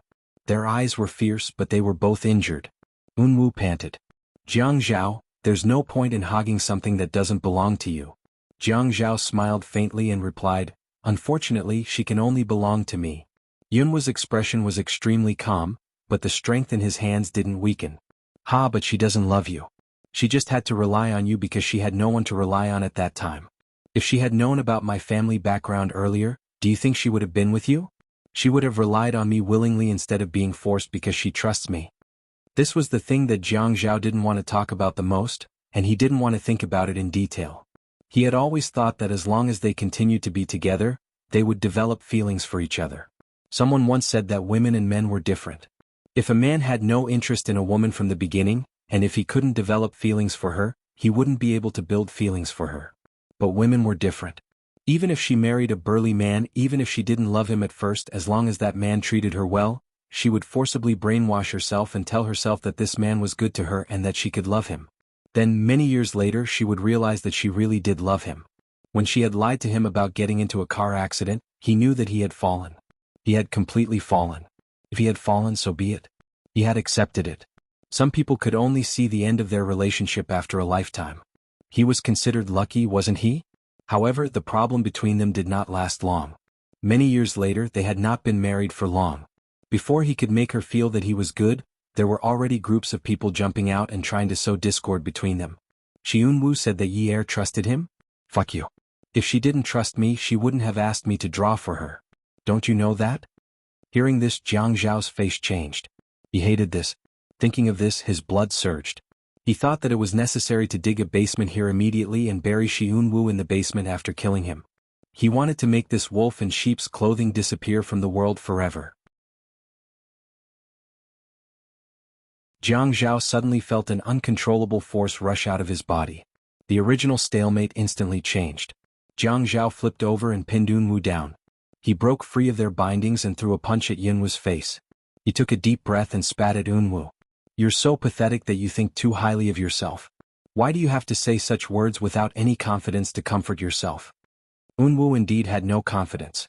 If his words had hit Jiang Zhao's weak spot, then Jiang Zhao's words had also hit him where it hurt. He exploded with strength and did a small carp flip, sending Jiang Zhao, who had just gained the upper hand, to the ground. Yi Er was waiting anxiously in the car. Why did the two of them take so long just to have a chat? She was not at ease at all. She was very anxious, especially since she knew the cause and effect of the incident. Unwu was a simple person, but Jiang Zhao's performance yesterday made her know that Jiang Zhao would not give up so easily. Yi Er knew Jiang Zhao's mentality, but she did not know Yunwu's intentions. She started to worry and said to Yun Hongwei, "Dad, I'll go up and look for Jiang Zhao. Why is he still not down after so long?" Yun Shidi said, "Don't go. It's windy outside. Didn't Jiang Zhao ask you to wait for him in the car?" "I still want to go and take a look. I'm still worried." Yi Er did not listen to Yun Hongwei. She opened the car door, pulled her sweater and walked into the hospital. Jiang Zhao was not in the lobby. She did not see anyone in the high-end private hospital. She went to the reception desk to ask and was told that Jiang Zhao had pressed the elevator and went upstairs. Upstairs? Which floor? Who is he looking for? Just when she was about to take out her phone to call Jiang Zhao, the elevator opened and a nurse, Miss, ran out. She ran to the reception desk and said to Miss from the consultation desk, "There's a fight on the 5th floor. Mayor Jiang went in with someone and pressed the anti-disturbance lights. I don't know what to do now. Help me answer the call from the hospital director and ask him to think of a solution," Miss said while stomping her feet. Yi Er had already run to the elevator and pressed the triangle button a few times. When the elevator opened, she rushed in. Fight? Fight. She knew that this matter would not end here. When she reached the 5th floor, she turned on the anti-disturbance lights and opened the door. She stood at the door and looked at the two men fighting. She was stunned. "You too." As soon as Nu heard Yi's voice, he immediately withdrew his hand. At this moment, Jiang Zhao's leg came over and kicked him in the stomach. His entire center of gravity shifted and he fell back, barely landing beside Yi's feet. When he raised his eyes to look at Yi, his eyes were filled with grievance and injustice. Yi had never seen Unwu like this. It was not because of his injuries. It was because of his eyes. He used to be calm in the past. Even if he did not have any desires, he was not weak. He had never shown any grievances before. Unwu. Yi squatted down and helped Unwu up. His lips opened a few times but no words came out. The moment Jiang Zhao saw this situation, he knew it was over. Xianyo, that bastard, actually dared to play such a trick. In this world, other than Jiang Zhao, no one else knew about his grandson's background. He was no longer a child. Given the relationship between the Shi family and the Lei family, even if it was for his grandfather's sake, it was impossible for him to spread the news. Yunyi, come over here. Jiang Zhao raised his hand to wipe the blood from the corner of his mouth. When he saw that Yi Er was about to get up, Yunwu, that bastard, actually cried out in pain again. Yi Er immediately squatted down and helped him up. I'll call the doctor for you right now. Just bear with it. Unwu immediately grabbed Yi Er's hand and fell into Yi Er's arms. He was very sensible and did not blame Jiang Zhao at all. It's okay, I'll go back later. I don't see patients outside. I have a family doctor at home. It's fine, don't worry. Jiang Zhao closed his eyes. It's over, it's over. How come I didn't know that there was such a good actor in this world? That look of wanting to eat someone alive just now disappeared in an instant. No wonder this best actor could take the hits even though he could have dodged them. Was it to make it seem like his injuries were more serious? As expected, his skills were profound and his endurance was extraordinary. He couldn't do it. Especially when he saw his wife hugging another man and comforting him, he couldn't do it. Yunyi, I'll say it one more time. Come here. Know your place. Yi Er raised his head and looked at Jiang Zhao. Then he looked at Yunwu's face, which was already beyond recognition. Why did Jiang Zhao hit him so hard? Wasn't this a little too harsh? Wait a minute, I'll call a nurse for Unwu.